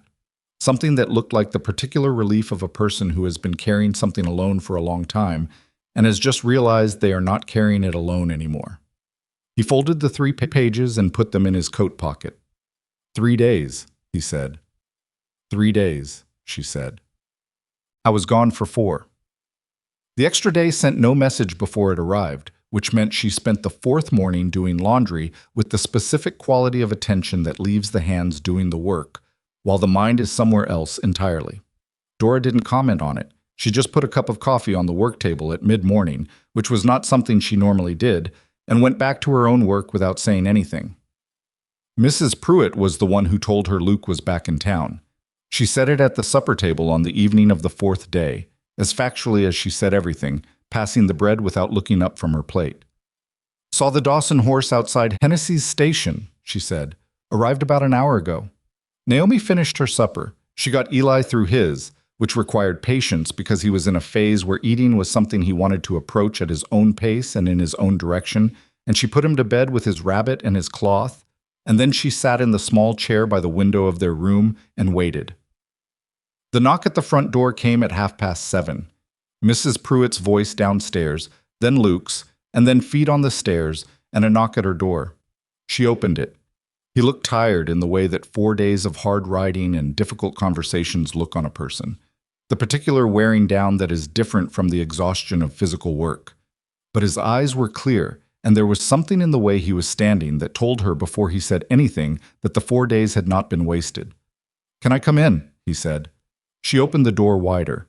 He came in and sat in the chair she'd been sitting in, and she sat on the edge of the bed, and Eli slept in the cot in the corner, making the small, even sounds of a child, deeply and simply asleep. I found Keeley, he said. She waited. James Keeley is 71 years old and living on his son's property outside Hartville, Luke said. He remembered the survey, remembered my father, remembered every man who was present that day, including the county assessor who signed off on it. Did Hale's people approach him? 3 months ago, Luke said, a man came to his son's property and offered to buy his recollection of the survey. The room was quiet. He refused, Luke said, told the man he remembered it exactly as it was and was not interested in remembering it differently. The man left. Did he get the man's name? Dreyer, Luke said. Barrett Dreyer. He gave me a written statement, notarized in Millhaven. Dreyer's name, the date, the nature of the offer, and Keeley's refusal. She let out a slow breath. And the county records? The original survey on file in Millhaven matches my father's copy exactly, he said. Same measurements, same boundaries, same witness signatures. There is no gap in the chain of title, and the survey was never contested. He paused. I also found a second water rights record that was filed the year after the one I had at home. It's a renewal. It's dated and signed by the county assessor of record, and it references the original deed by number. Which means which means Dreyer's filing is based on a boundary dispute that doesn't exist in the public record, he said. He's claiming ambiguity where there is no ambiguity. Any lawyer with access to the county records can demonstrate that. She looked at her hands for a moment, then at him. That's enough, she said. It's enough, he agreed. With Keeley's statement about Dreyer's attempted bribery, it's more than enough. It establishes that Hale knew the claim was false before he filed it. He reached into his coat and brought out a folded document. The notarized statement, she assumed, and set it on the table beside her lamp. Then he looked at her. I have a lawyer coming from Cheyenne, he said. He'll be here in 10 days. I sent word on the way back. Good, she said. Naomi, he said. He said her name the way he had in the laundry, with that weight behind it. What you did? The list. The questions. The telegraph to Millhaven. The research into the county statutes. He stopped. I don't know how to account for that. You don't need to account for it, she said. I don't know how to...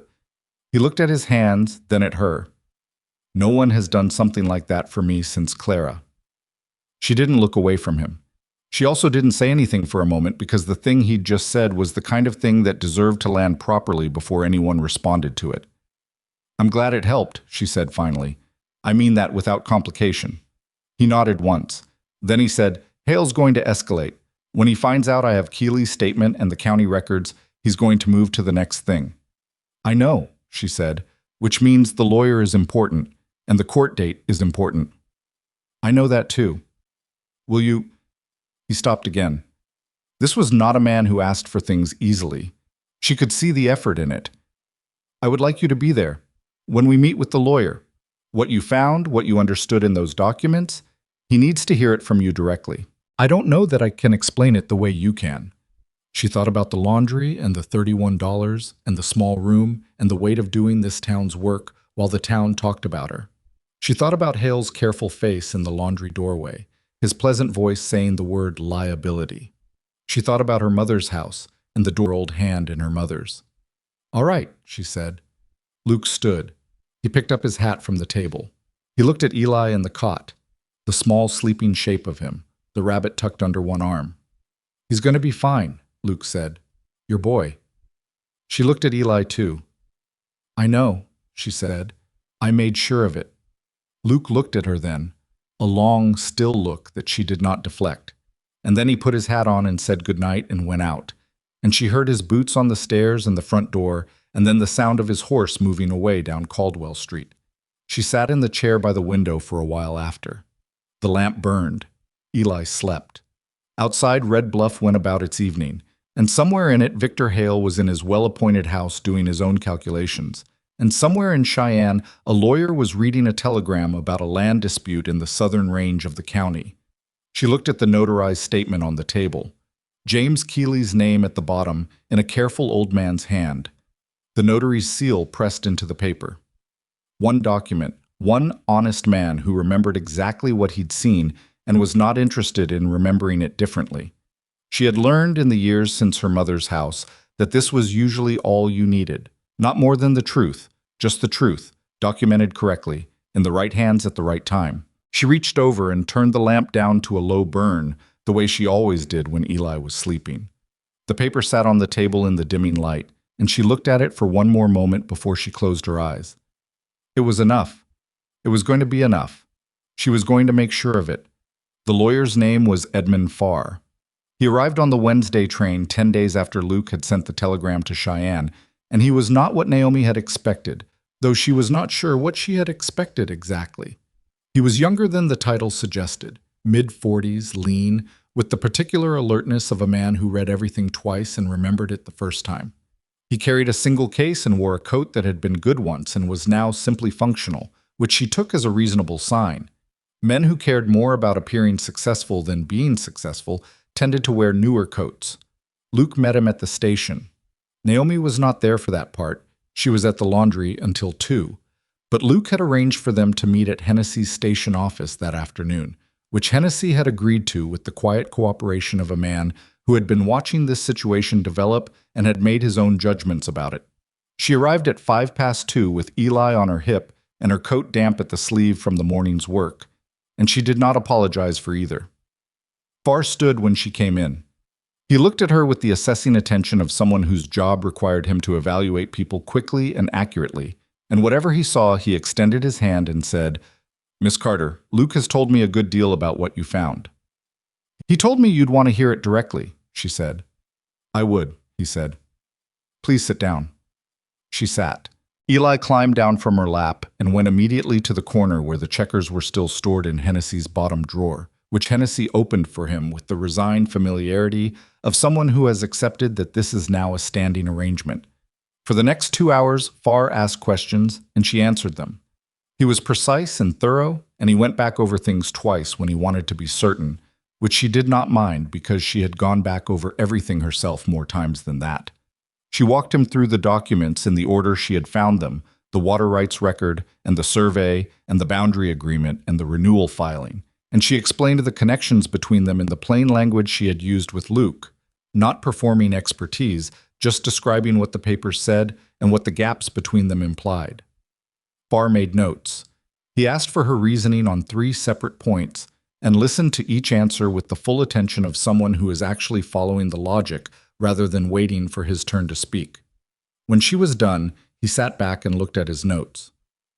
"The Keeley statement is the strongest single piece," he said. "It establishes attempted subordination. That's not a land dispute anymore. That's evidence of deliberate fraud." "Can you use it in court?" Luke asked. "I can use it to establish Hale's knowledge that the claim was false before he filed," Farr said, "which is the difference between a speculative filing and a fraudulent one. Yes, I can use it." He looked at Naomi. "The water rights renewal you found, do you have the document number?" She had it. She had written all the document numbers on a separate page specifically because she'd anticipated this question. She gave him the page. He looked at it for a moment. "You prepared this." "Before you arrived," she said. He looked at Luke. Luke said nothing, but something in his expression said what he did not say out loud. Farr looked back at Naomi. "Miss Carter," he said, "have you ever worked in a law office?" "No," she said. "You should consider it," he said, and returned to his notes. Hale's response came faster than any of them expected. 3 days after Farr's arrival, a second filing appeared in the county record, this one not through Dreyer, but directly under Hale's name, which told Naomi that he knew his proxy approach had been identified and had decided that directness was now the better strategy. The new filing challenged not just the boundary, but the original survey methodology, claiming that Aldous Pratt had used an outdated reference point that invalidated the entire eastern measurement. Farr read it and was quiet for a moment. "He's trying to move the argument to technical ground," he said. "If he can get a court to agree that the original survey method was flawed, he doesn't need the boundary to be ambiguous. He just needs the measurement to be in question." "Can he do that?" Luke asked. "He can try," Farr said. "It depends on whether the court accepts a challenge to a 30-year-old survey on technical grounds without new evidence. In this jurisdiction, that's a difficult threshold." He paused. "But not impossible, if his lawyers are good." "Are they?" Naomi asked. "Hale uses Croft and Bellamy out of Denver," Farr said. "They're good." A silence. "Then we need to be better," she said. Farr looked at her with the expression she was becoming familiar with, that slight recalibration that happened when she said something he agreed with but had not expected her to say first. "We need a surveyor," he said. "Someone who can testify to the methodology Pratt used and whether it was standard practice at the time." "There's a man in Hartville," Luke said. "Gus Morrow. He's been surveying this county for 25 years. He knew Pratt." "Get him," Farr said. Luke rode to Hartville the next morning. The hearing was scheduled for 3 weeks out. Those 3 weeks had a particular quality that Naomi would remember afterward, not as a stretch of time, but as a series of individual days, each one with its own weight. The laundry continued. Eli continued. Mrs. Pruitt's supper table continued, and Mrs. Pruitt herself had taken to leaving a small lamp burning in the front hall on evenings when Naomi came back late from the station office, which she did not comment on, and Mrs. Pruitt did not explain. Hale's pressure continued too. He was not idle in those 3 weeks. His man was visible at the saloon again, and the story circulating there had evolved in the way that stories evolve when they are being tended by someone with an interest in their direction. The current version had Naomi arriving in Red Bluff with deliberate knowledge of Luke's land trouble, having heard about it somewhere on the train line. It had her nursing him as a calculated act of positioning.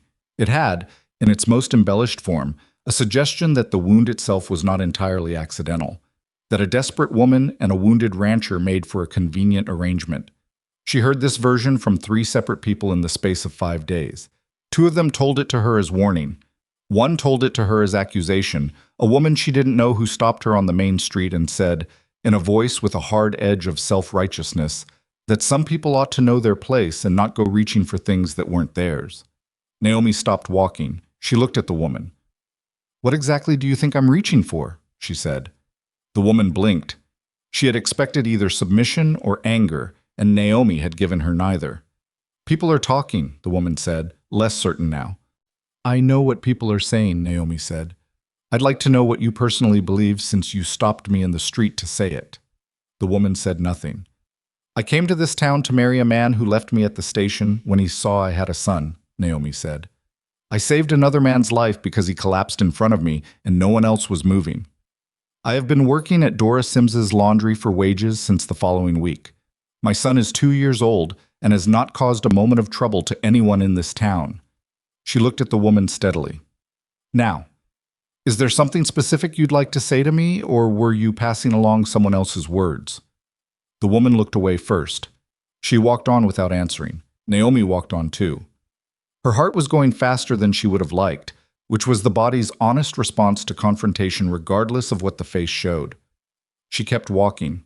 She did not look back. That evening she told Luke about it, in the station office over Farr's papers. He listened without interrupting. Then he said, "I should say something publicly." "What would you say?" "That you have never asked me for anything," he said. "That you appeared when you did because a man was bleeding on a platform and you were the only one who moved. That every piece of work you've done since then was asked for by me and refused payment by you." "Saying it publicly feeds the story," she said. "It confirms that there's something to address." "Not saying it lets the story go on," he said. She looked at the papers in front of her. "Let Farr make the argument in court," she said. "That's the place where it matters. Anything said in the street or the saloon is just noise." Luke was quiet for a moment. "Does it feel like noise?" he asked. "Being talked about that way." She considered giving him the easy answer and decided against it. "No," she said. "It feels like being 9 years old and standing on the street outside your mother's house watching someone else move in." She paused. "It feels like someone deciding who you are before you've had a chance to show them." He looked at her for a long moment. "I'm going to say something publicly," he said, "not in response to the gossip, just the true account of what happened. People here know me. I think my word still carries some weight." She looked at him. "It's your choice to make," she said, "not mine." "I know," he said. "That's why I'm telling you instead of asking." The distinction was small and not small at all, and she recognized it as the thing it was, a mark of respect from a man who had understood, somewhere in the past 3 weeks, that she was not someone to be managed or protected, but someone to be informed. "All right," she said. He said it at the feed store on a Thursday morning, which was where a substantial portion of Red Bluff's male population passed through in the course of a normal week. He did not make a speech. He was not a speech-making man. He said it in the way he said most things, plainly, to whoever was there, without preamble. He said that Naomi Carter had saved his life at the station and had never once suggested that he owed her anything for it. He said she had helped him with the land documents because he had asked her to and because she was better at reading them than he was, which was a fact and not a transaction. He said that anyone who thought otherwise did not know what they were talking about, and that he was tired of hearing it, and that if anyone had a specific accusation they wanted to make, they were welcome to make it to his face. Nobody made one. The story did not die immediately. Stories never die immediately. But it changed shape. It became less certain of itself.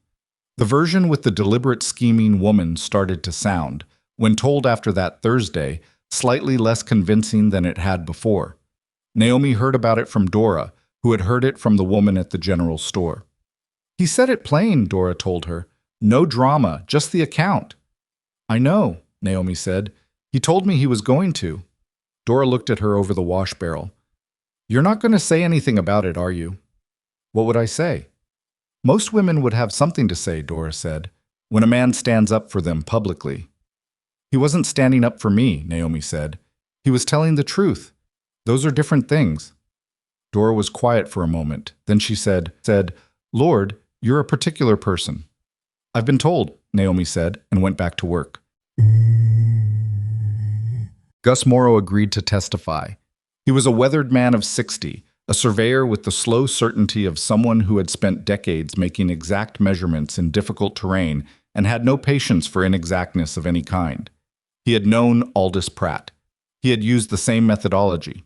He was prepared to explain to a court in language a judge could follow that Pratt's reference point was not only standard practice in 1861, but was the same reference point used in every survey filed with this county for the following decade, including 3 surveys that Hale himself had relied upon for his own property lines.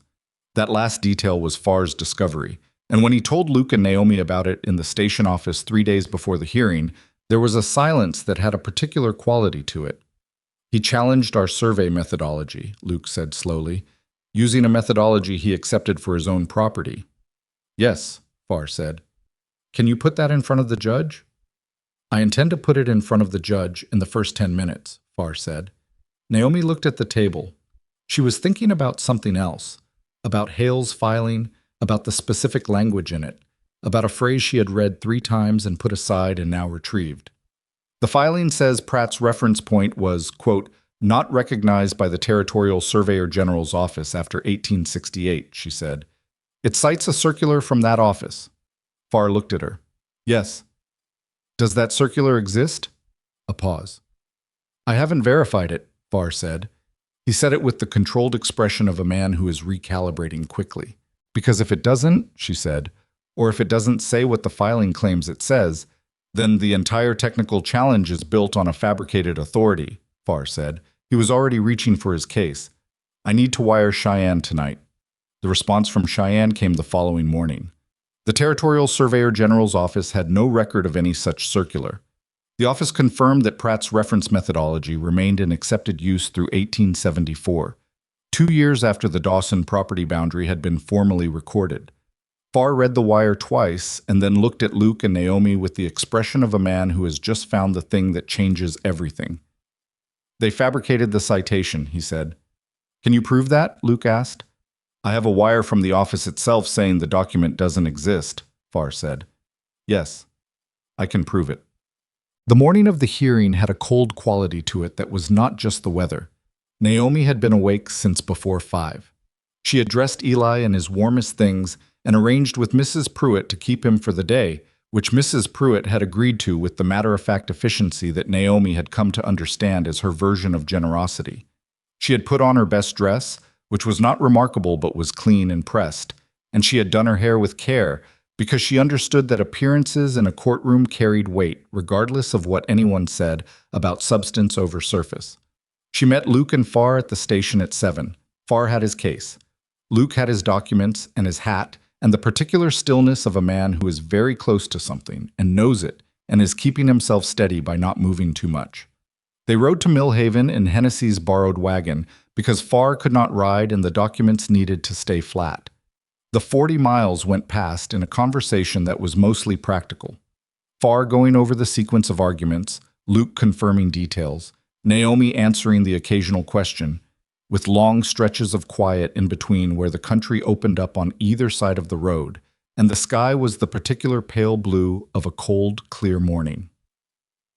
Somewhere past the 20-mile mark, Luke said, without preamble, whatever happens today, I want you to know that what you did for this made the difference. Not just the documents, the way you thought about it. She looked at the road ahead. Let's see what happens first, she said. I know what's going to happen, he said. I'm saying the other thing now, while I still can. She didn't answer that. She looked at the road, and after a moment he looked at it too, and they rode the rest of the way in a quiet that was not uncomfortable. The courthouse in Millhaven was a 2-story stone building that smelled of old wood and paper and the accumulated weight of decisions. The courtroom on the second floor had 12 rows of benches, a raised judge's bench, and 2 tables facing it, one where Farr arranged his documents with quiet efficiency, and one where Hale's lawyers from Denver were already seated when they arrived. There were two of them. Croft and Bellamy turned out to be one lawyer named Croft, older, silver-haired, with the practiced ease of someone who had spent 40 years being the most certain person in any room, and a younger associate whose name Naomi didn't catch. They looked at Farr with the calibrated courtesy of professionals acknowledging a peer, and they looked at Naomi with the briefer attention of people filing away an irrelevant detail. Hale was there. He sat behind his lawyers, and he looked at Luke once, and then away. And he looked at Naomi once, and then away. And both times his expression was the same, careful, controlled, the face of a man who has not yet accepted the possibility that today goes differently than he planned. The judge was a man named Holcomb.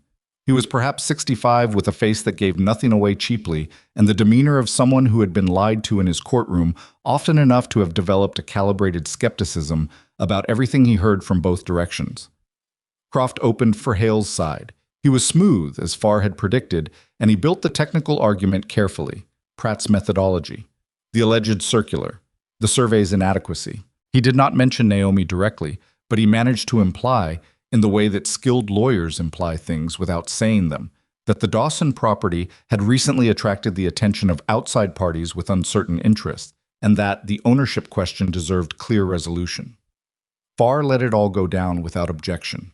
Naomi watched him and understood why. He was letting Croft build the structure because Farr intended to take it apart piece by piece once his turn came, which it did. Farr opened quietly. He introduced the original survey document and the county's copy, established their match, and then called Gus Morrow. Morrow was not an impressive man to look at, but he was formidable to listen to. He explained the survey methodology in language that was technical without being incomprehensible, confirmed that Pratt's reference point was standard practice, and then, when Farr asked him specifically, confirmed that he himself had used the same reference point in surveys filed in this county as recently as 7 years ago. Then Farr asked him, had that reference point been challenged by the Territorial Surveyor General's office in any circular or notice that Morrow was aware of? Morrow said no. Had he ever seen or heard of such a circular? No. Had the reference point to his knowledge ever been declared invalid by any governing surveying authority? No.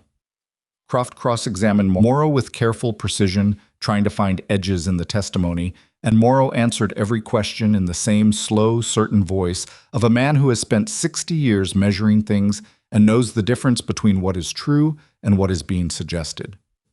Then Farr introduced the wire from the Territorial Surveyor General's office. He read it into the record in full. The clerk recorded it. Judge Holcomb looked at it over his glasses and then looked at Croft, and whatever Holcomb's face was giving away in that moment was enough to make the younger associate at the other table shift slightly in his chair. Croft asked for a brief recess to consult with his client. It was granted, 20 minutes. In those 20 minutes, Naomi sat beside Farr at their table and watched the room without appearing to watch it. She watched Hale behind his lawyers, the careful face becoming slightly less careful as Croft bent to speak to him. She watched the judge's clerk arranging papers. She watched Luke, who was sitting very still with his hands flat on the table, not looking at anything in particular. She thought about James Keeley, 71 years old on his son's property outside Hartville, remembering what he had seen and refusing to remember it differently. She thought about the notarized statement sitting in Farr's case, waiting. Croft came back from the recess and attempted to reframe the technical argument. The circular had perhaps been informal guidance rather than an official document. The methodology question remained regardless. The boundary ambiguity was the central issue. Farr let him finish. Then Farr said, "Your Honor, I'd like to introduce testimony regarding the conduct of the petitioner prior to this filing." Holcomb said, "Proceed." Farr introduced the Keeley statement. He read it into the record. James Keeley's careful old man handwriting, transcribed by the Millhaven clerk into the official record. The date of Dreyer's visit. The nature of the offer. Money. The specific amount. Keeley's refusal.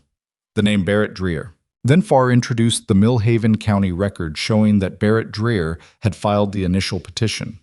Then Farr said, quietly, that he would be prepared to demonstrate through business records that Barrett Dreer and Victor Hale had a documented financial relationship spanning 11 years and 14 separate transactions, with documentation available from the county recorder's office in 3 separate counties. Holcomb looked at the petitioner's table. Croft said, "Your Honor, the connection between Mr. Dreyer and Mr. Hale is not. It's directly relevant," Farr said, "to whether Mr. Hale knew his challenge was without factual basis before he filed it." "Mr. Farr," Holcomb said, "you're suggesting fraud." "I'm demonstrating it, Your Honor," Farr said. "The fabricated citation, the attempted purchase of a witness's testimony, the use of a proxy filer with a documented relationship to the petitioner. Taken together, they established that this challenge was not a good faith dispute about a boundary, but a deliberate effort to manufacture a legal basis for a land seizure." The room was quiet. Holcomb looked at the documents in front of him for a long moment. Then he looked at Croft. "Counselor," he said, "is there anything your client wishes to add before I rule?" Croft conferred with the associate. Then he conferred with Hale. Whatever Hale said made Croft's expression change slightly. Not dramatically, but enough. "The petitioner is prepared to withdraw the filing," Croft said. Holcomb looked at him over his glasses. "That was not what I asked you." A pause. "No, Your Honor," Croft said. "There is nothing further to add." Holcomb looked at the documents again. Then he looked up. "The petition is dismissed," he said, "in its entirety. The survey methodology and chain of title for the Dawson property are confirmed as legally sound. The court finds that the petition was filed without factual basis and that evidence presented today is consistent with an attempt to defraud the registered owner of his property." He set down his pen. "The court will be referring this matter to the Territorial Attorney General's office for further inquiry into the conduct of the petitioner and associated parties." He looked at the room. "We're adjourned." Outside the courthouse. The cold hit differently than it had that morning. The same temperature, but the same air felt different when you were breathing it on the other side of something. Luke stood on the courthouse steps and did not say anything for a moment. His jaw was tight and his eyes were bright, and he was the particular stillness of someone absorbing something they have been working toward for a long time. Farr shook his hand. Luke shook it back. They exchanged a few practical words about the referral to the Attorney General, about what came next administratively, about fees and filings. All of it necessary, all of it for later. Then Farr went back inside to collect the documents from the clerk. Luke looked at Naomi.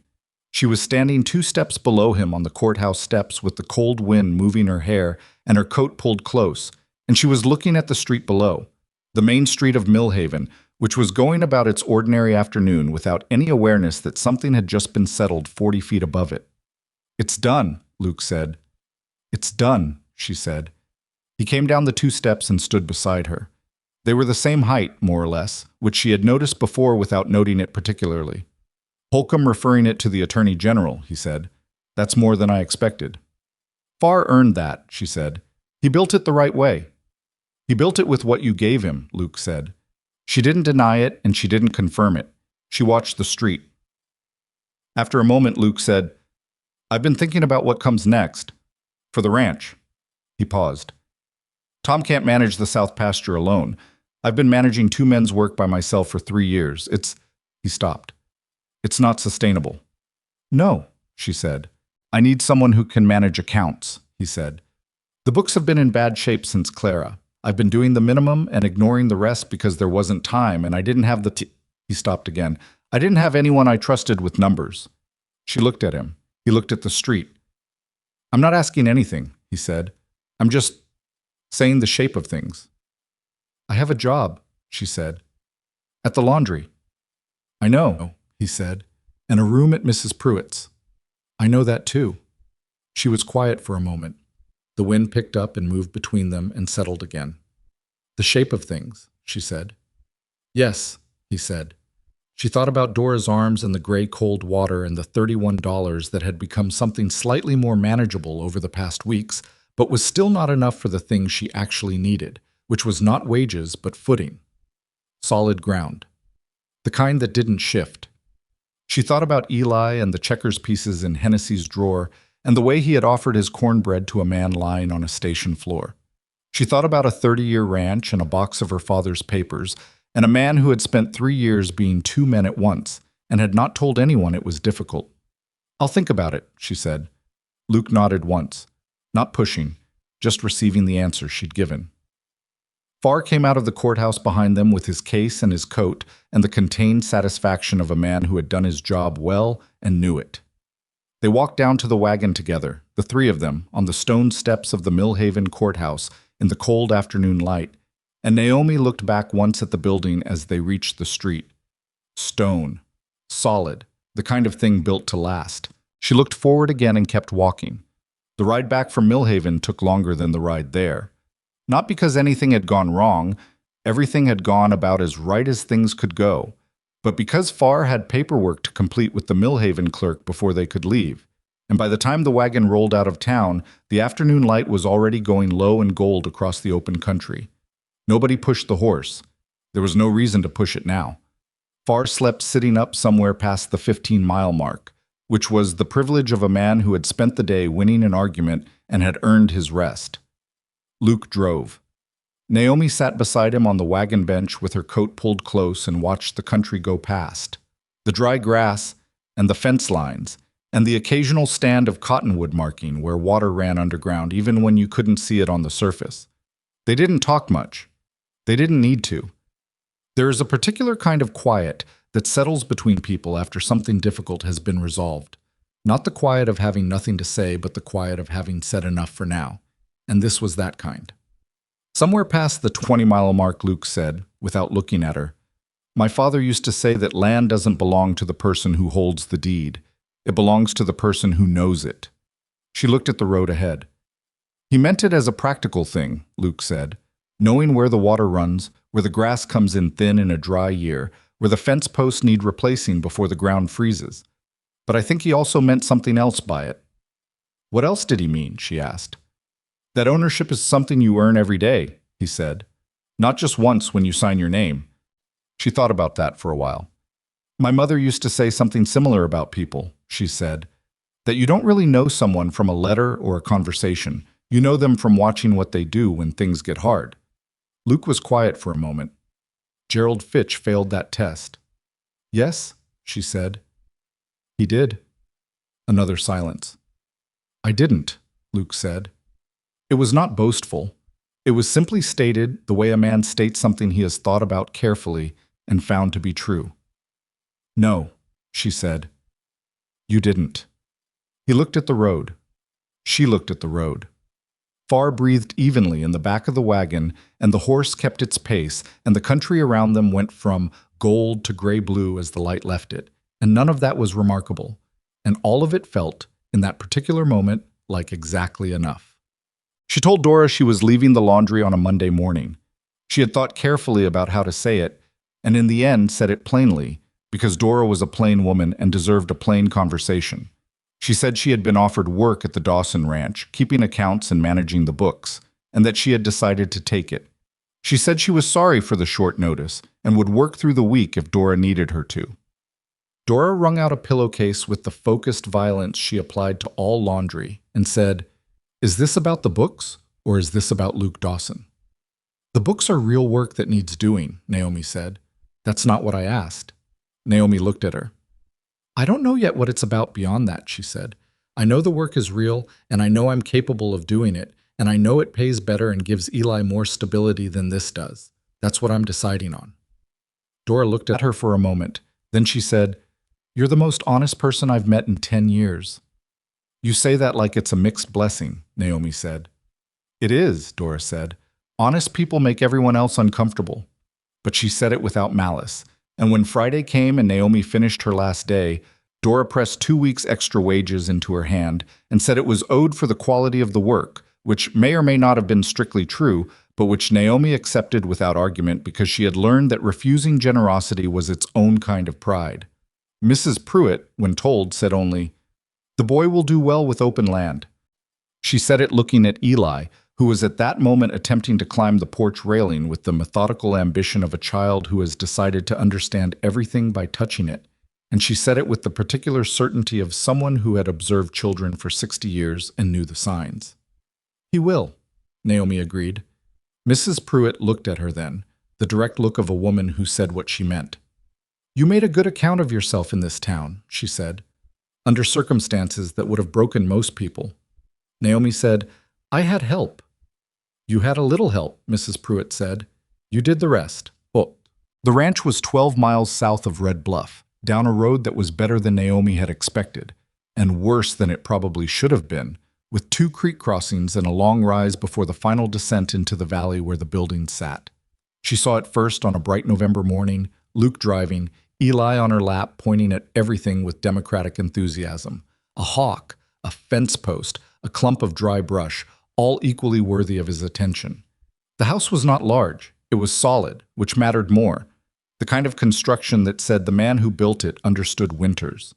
There was a main house and a barn and 2 outbuildings and a bunkhouse where Tom lived, and the south pasture opened up behind everything, running down toward the line of cottonwoods that marked the creek.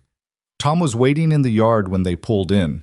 He was exactly as Luke had described him, 58, weathered to something like saddle leather, with the slow economy of movement that comes from decades of physical work and knowing how to make each motion count. He looked at Naomi with the careful assessment of a man who had been the only other person on this property for 3 years and was now evaluating a change.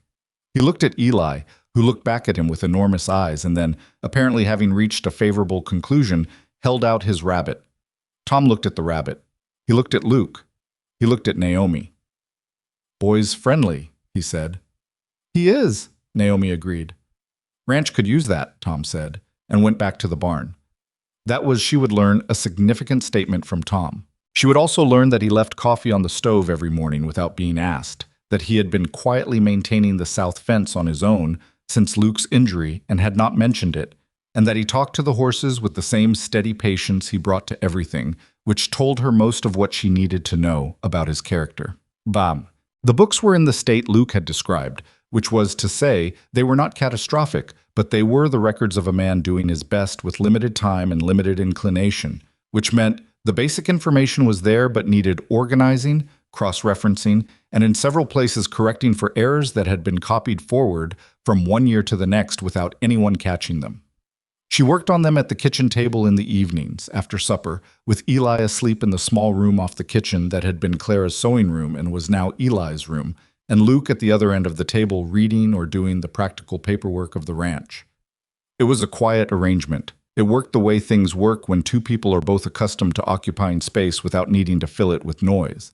She found the first significant error in the 3rd week, a grazing lease payment that had been recorded twice, which meant the ranch's operating costs for that year were overstated by a meaningful amount, which in turn meant the tax assessment filed that year was based on incorrect figures. She set down her pen and looked at it for a moment. "Luke, Luke," she said. He looked up. She showed him the entry. She showed him the duplicate. She showed him the tax record from that year and the year after, and the cascading effect of the error on the operating picture for the past 3 years. He was quiet while she explained it. Then he said, "Is that recoverable?" "With an amended filing," she said. "FAR can help with the paperwork. It won't be fast, but the overpayment can be credited." He looked at the figures. "How much?" She told him. He sat back in his chair. The amount was not life-changing, but it was not nothing, and on a ranch that had been running lean for 3 years, it was the difference between replacing the south fence properly and patching it for another season. 3 years, he said. "I've been operating on wrong numbers for 3 years." "You were doing this alone," she said, "and farming and ranching and managing everything else. One error compounded forward is not a moral failing. It's arithmetic." He looked at her. "You're not going to let me feel bad about this." "I'm going to let you feel whatever you feel," she said. "I'm just telling you what the situation actually is." He looked at the table, then, quietly, "Clara was the one who did the books. She was good at it. After she died, I did the minimum and moved on. I think I was afraid of what I'd find if I looked too closely." She looked at him. This was the most he'd said about Clara in the weeks she'd been at the ranch, and she understood it was said without asking her to do anything with it. Not asking for comfort, not asking for a response, just saying a true thing out loud because it had been unsaid long enough. "She sounds like she was competent," Naomi said. "She was," he said. "She was also stubborn and occasionally wrong and could argue a fence post into the ground." He paused. "I miss that. The arguing, He stopped. "The specific weight of another person in the house." She said nothing for a moment. "I know what that's like," she said. "The absence of weight." He looked at her. She was looking at the ledger, not at him, but she felt him looking. Eli's father, he said. He was not a bad man, she said. He just left before he finished becoming one way or another. The fever took him before we'd had time to know what we were going to be. She paused. I grieved him, but I also grieved the version of things that might have been. That's a different kind of loss. Harder to name. Yes, Luke said, just that. And she knew from the way he said it that he understood exactly the distinction she meant, because he had lived some version of it himself. The lamp burned between them. Outside, the wind moved against the house the way it did most evenings, testing the joints, finding the places where the cold could get in. The house held. Well, it was December before he asked her. Not because he was uncertain, she understood later that he had been certain for some time, but because he was not a man who moved before he was ready, and he needed to know that she was ready too, and knowing that required watching and waiting in the way he approached most things. He asked her on a Sunday afternoon when the ranch was quiet and Tom was in Hartville and Eli was asleep, and the cold outside had that particular quality of December cold that made the inside of any house feel warmer by contrast. He asked her in the kitchen, where she was going over the amended tax filing that Farr had sent back for her review, and he sat down across from her and waited for her to finish the page she was reading. She finished it and set it down and looked at him. He said, I'd like you to marry me. She looked at him for a moment, not surprised, not exactly, but holding the weight of it properly before she responded, because it deserved to be held properly. Why? She asked. He looked at her steadily. Not because you saved my life, he said. Not because you found the documents or helped Farr build the case. Not because you're good at the books, though you are. He paused. Because this house is different with you in it. Because I have been watching you for 2 months, and I have not once seen you be someone other than who you are, which is the rarest thing I know of in a person. Because Eli called Tom by name this week for the first time, and Tom came into the kitchen to tell me like it was news worth reporting, which it was. He looked at his hands for a moment, then back at her. And because I am not a particularly easy man, and I think you're one of the few people I've met who wouldn't need me to be. She looked at the table, at the amended filing with its columns of corrected figures, at the kitchen around her, the good solid walls, the stove that put out real heat, the window with its view of the south pasture going white with the first real snow of the season. She thought about the platform at Red Bluff, the wagon turning at the feed store. $43 and a carpet bag, and a 2-year-old who held onto the hem of her coat with both fists. She thought about all the mornings since then, the laundry and the cold water and the lamplight and the papers and the courthouse steps. And she thought about how none of it had been what she planned, and all of it had led here, to this kitchen, to this man sitting across from her with his direct eyes and his ranch, and his 3 years of grief, and his ledgers that needed someone who could read them. She thought about what she had told Luke at the station, back in those first days, that she had come here to marry someone, and he had changed his mind. The thing she had not said, then or since, was that she had not been in love with Gerald Fitch. She had been in need of something solid, and she had mistaken the idea of him, careful letters, reliable correspondence, described acreage, for the thing itself. She had not understood then that solid was not something you found in a description. It was something you discovered in the doing. She had been doing for 2 months. She knew what she'd found. I'm not easy either, she said. I know that, he said. Eli comes first, she said. That is not a condition. It's just true. I know that too, he said. I'd expect nothing else. She looked at him. Yes, she said. He let out a slow breath that told her he had been holding it longer than he would have admitted, and she found that she was glad.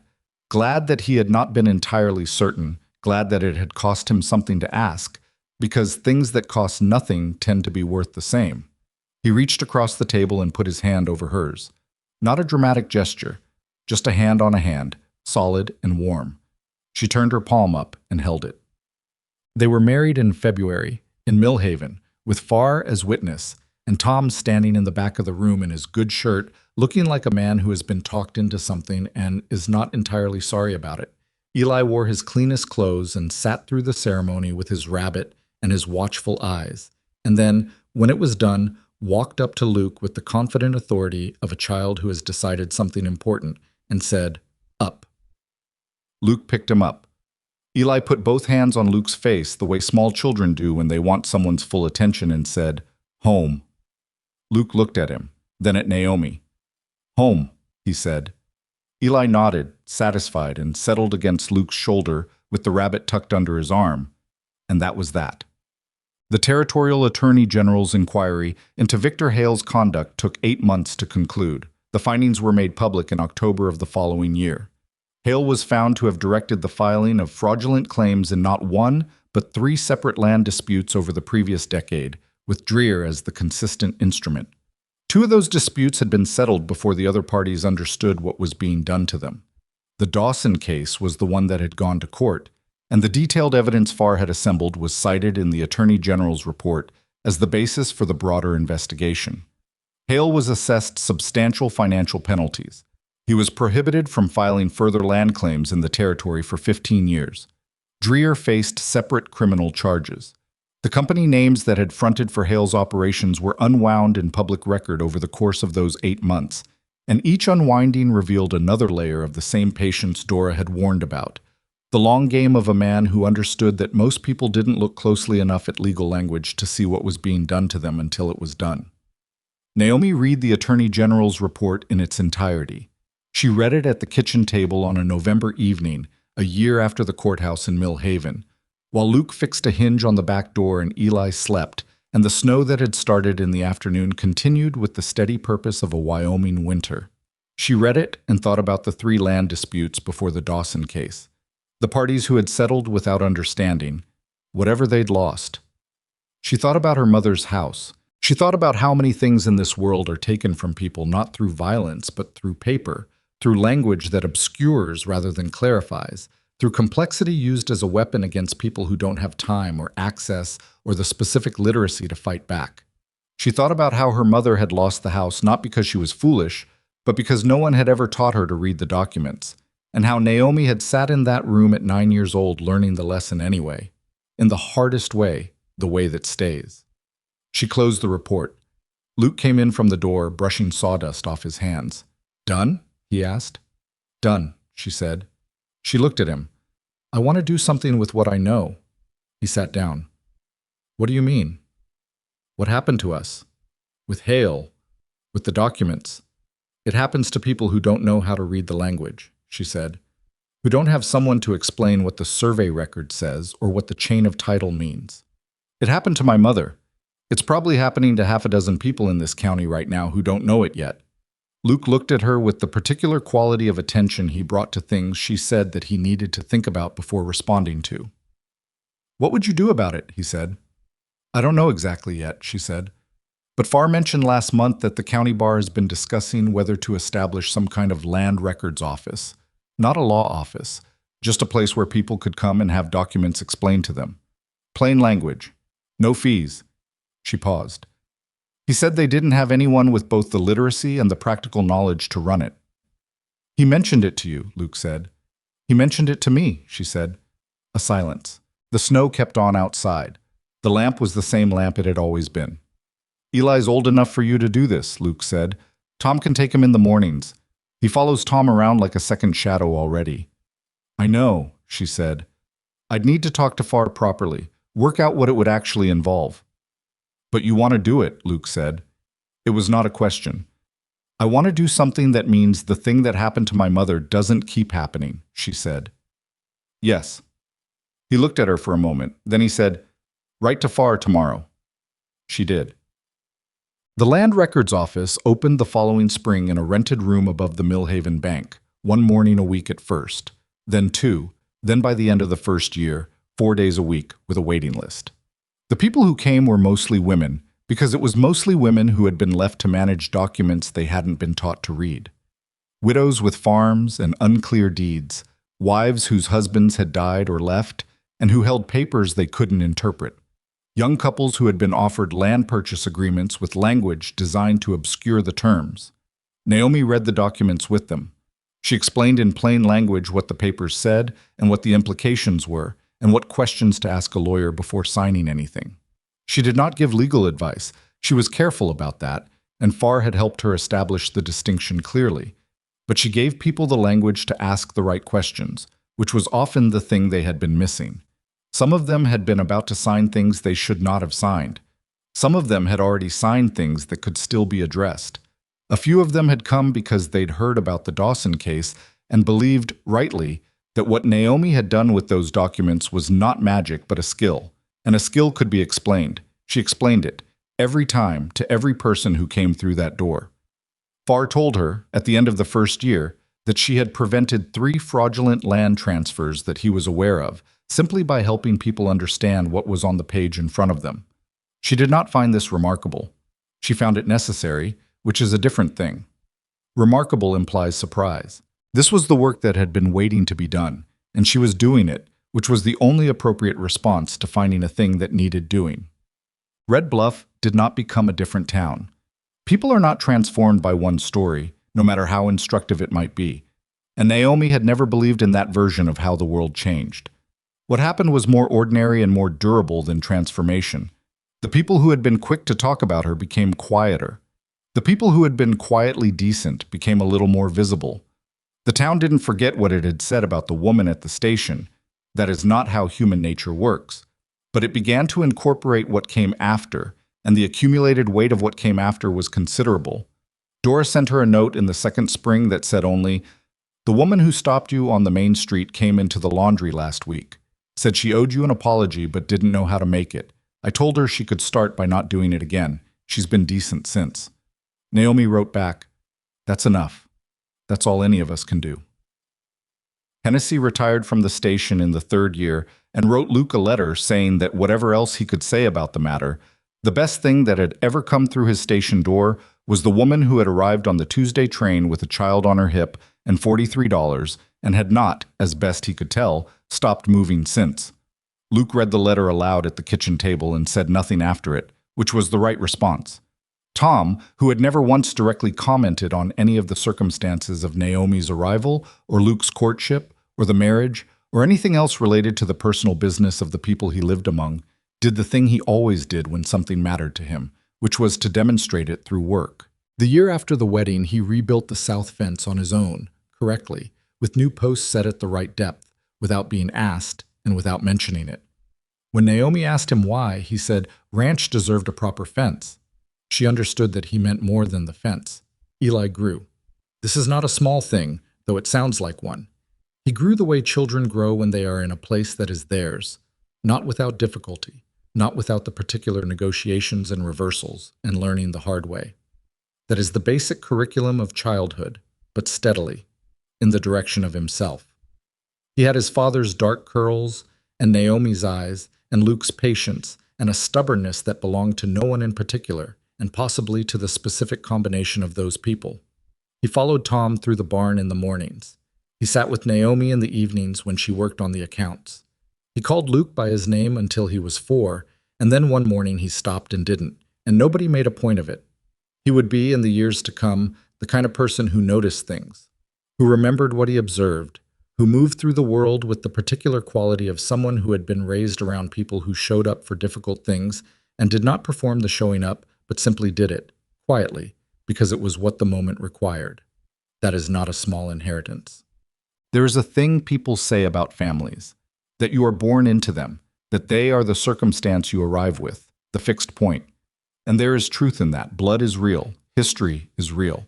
But there is another kind of family that does not get spoken of as often, perhaps because it is harder to explain. The kind that forms not from birth, but from decision. From the accumulation of small choices made in difficult moments by people who did not have to stay but stayed anyway, who did not have to move but moved, who looked at a person in trouble on a station floor and could not walk past. Naomi Carter arrived in Red Bluff with $43 and a 2-year-old son in the specific loneliness of someone who has been left in a public place by someone who should have stayed. She arrived with the skills her dying mother had given her and the stubbornness that comes from having nothing you can afford to waste, and the knowledge, hard-won and not always comfortable to hold, that the world does not reorganize itself around the people it hurts. You have to do that yourself. Not alone. She had not done it alone, and she would not pretend otherwise. Dora's coffee on the work table, Mrs. Pruitt's lamp in the hall, Hennessy's drawer with the checkers, Farr's precise questions. Old James Keeley, who remembered what he had seen and was not interested in remembering it differently. Tom, who rebuilt the fence because the ranch deserved a proper one. And Luke, who fell through a doorway on a Tuesday afternoon and who turned out to be the kind of man who listened to a child explain checkers pieces with the same attention he brought to everything that mattered, and who earned the right to be trusted not by declaring himself trustworthy, but by being repeatedly and without drama exactly who he said he was. The family that Luke and Naomi built was not without difficulty. No real thing is. There were bad winters and hard seasons, and years where the cattle numbers came in low and the accounts required the kind of reckoning that left them both quiet at the table for days. There were arguments, real ones, the kind that leave marks and require repair. Because she had warned him she was not easy, and she had been telling the truth. But there was also this, the particular knowledge which neither of them had had before and both of them had needed, that the person across from them was not going anywhere. Not because of what was on paper, not because of what the law said or what the town expected or what history had made them, but because they had chosen each other when choosing was difficult, and they had kept choosing, the way you keep choosing anything worth having, one ordinary day at a time, with attention and with honesty, and with the willingness to sit with the hard things until the hard things became simply the things that were true about the life you had made. That is the whole of it. A woman arrived at a station with a child and no plan, and the refusal, not heroic, just stubborn, just human, to lie down in the place where she had been left. She picked up her son. She walked through the door. The rest followed.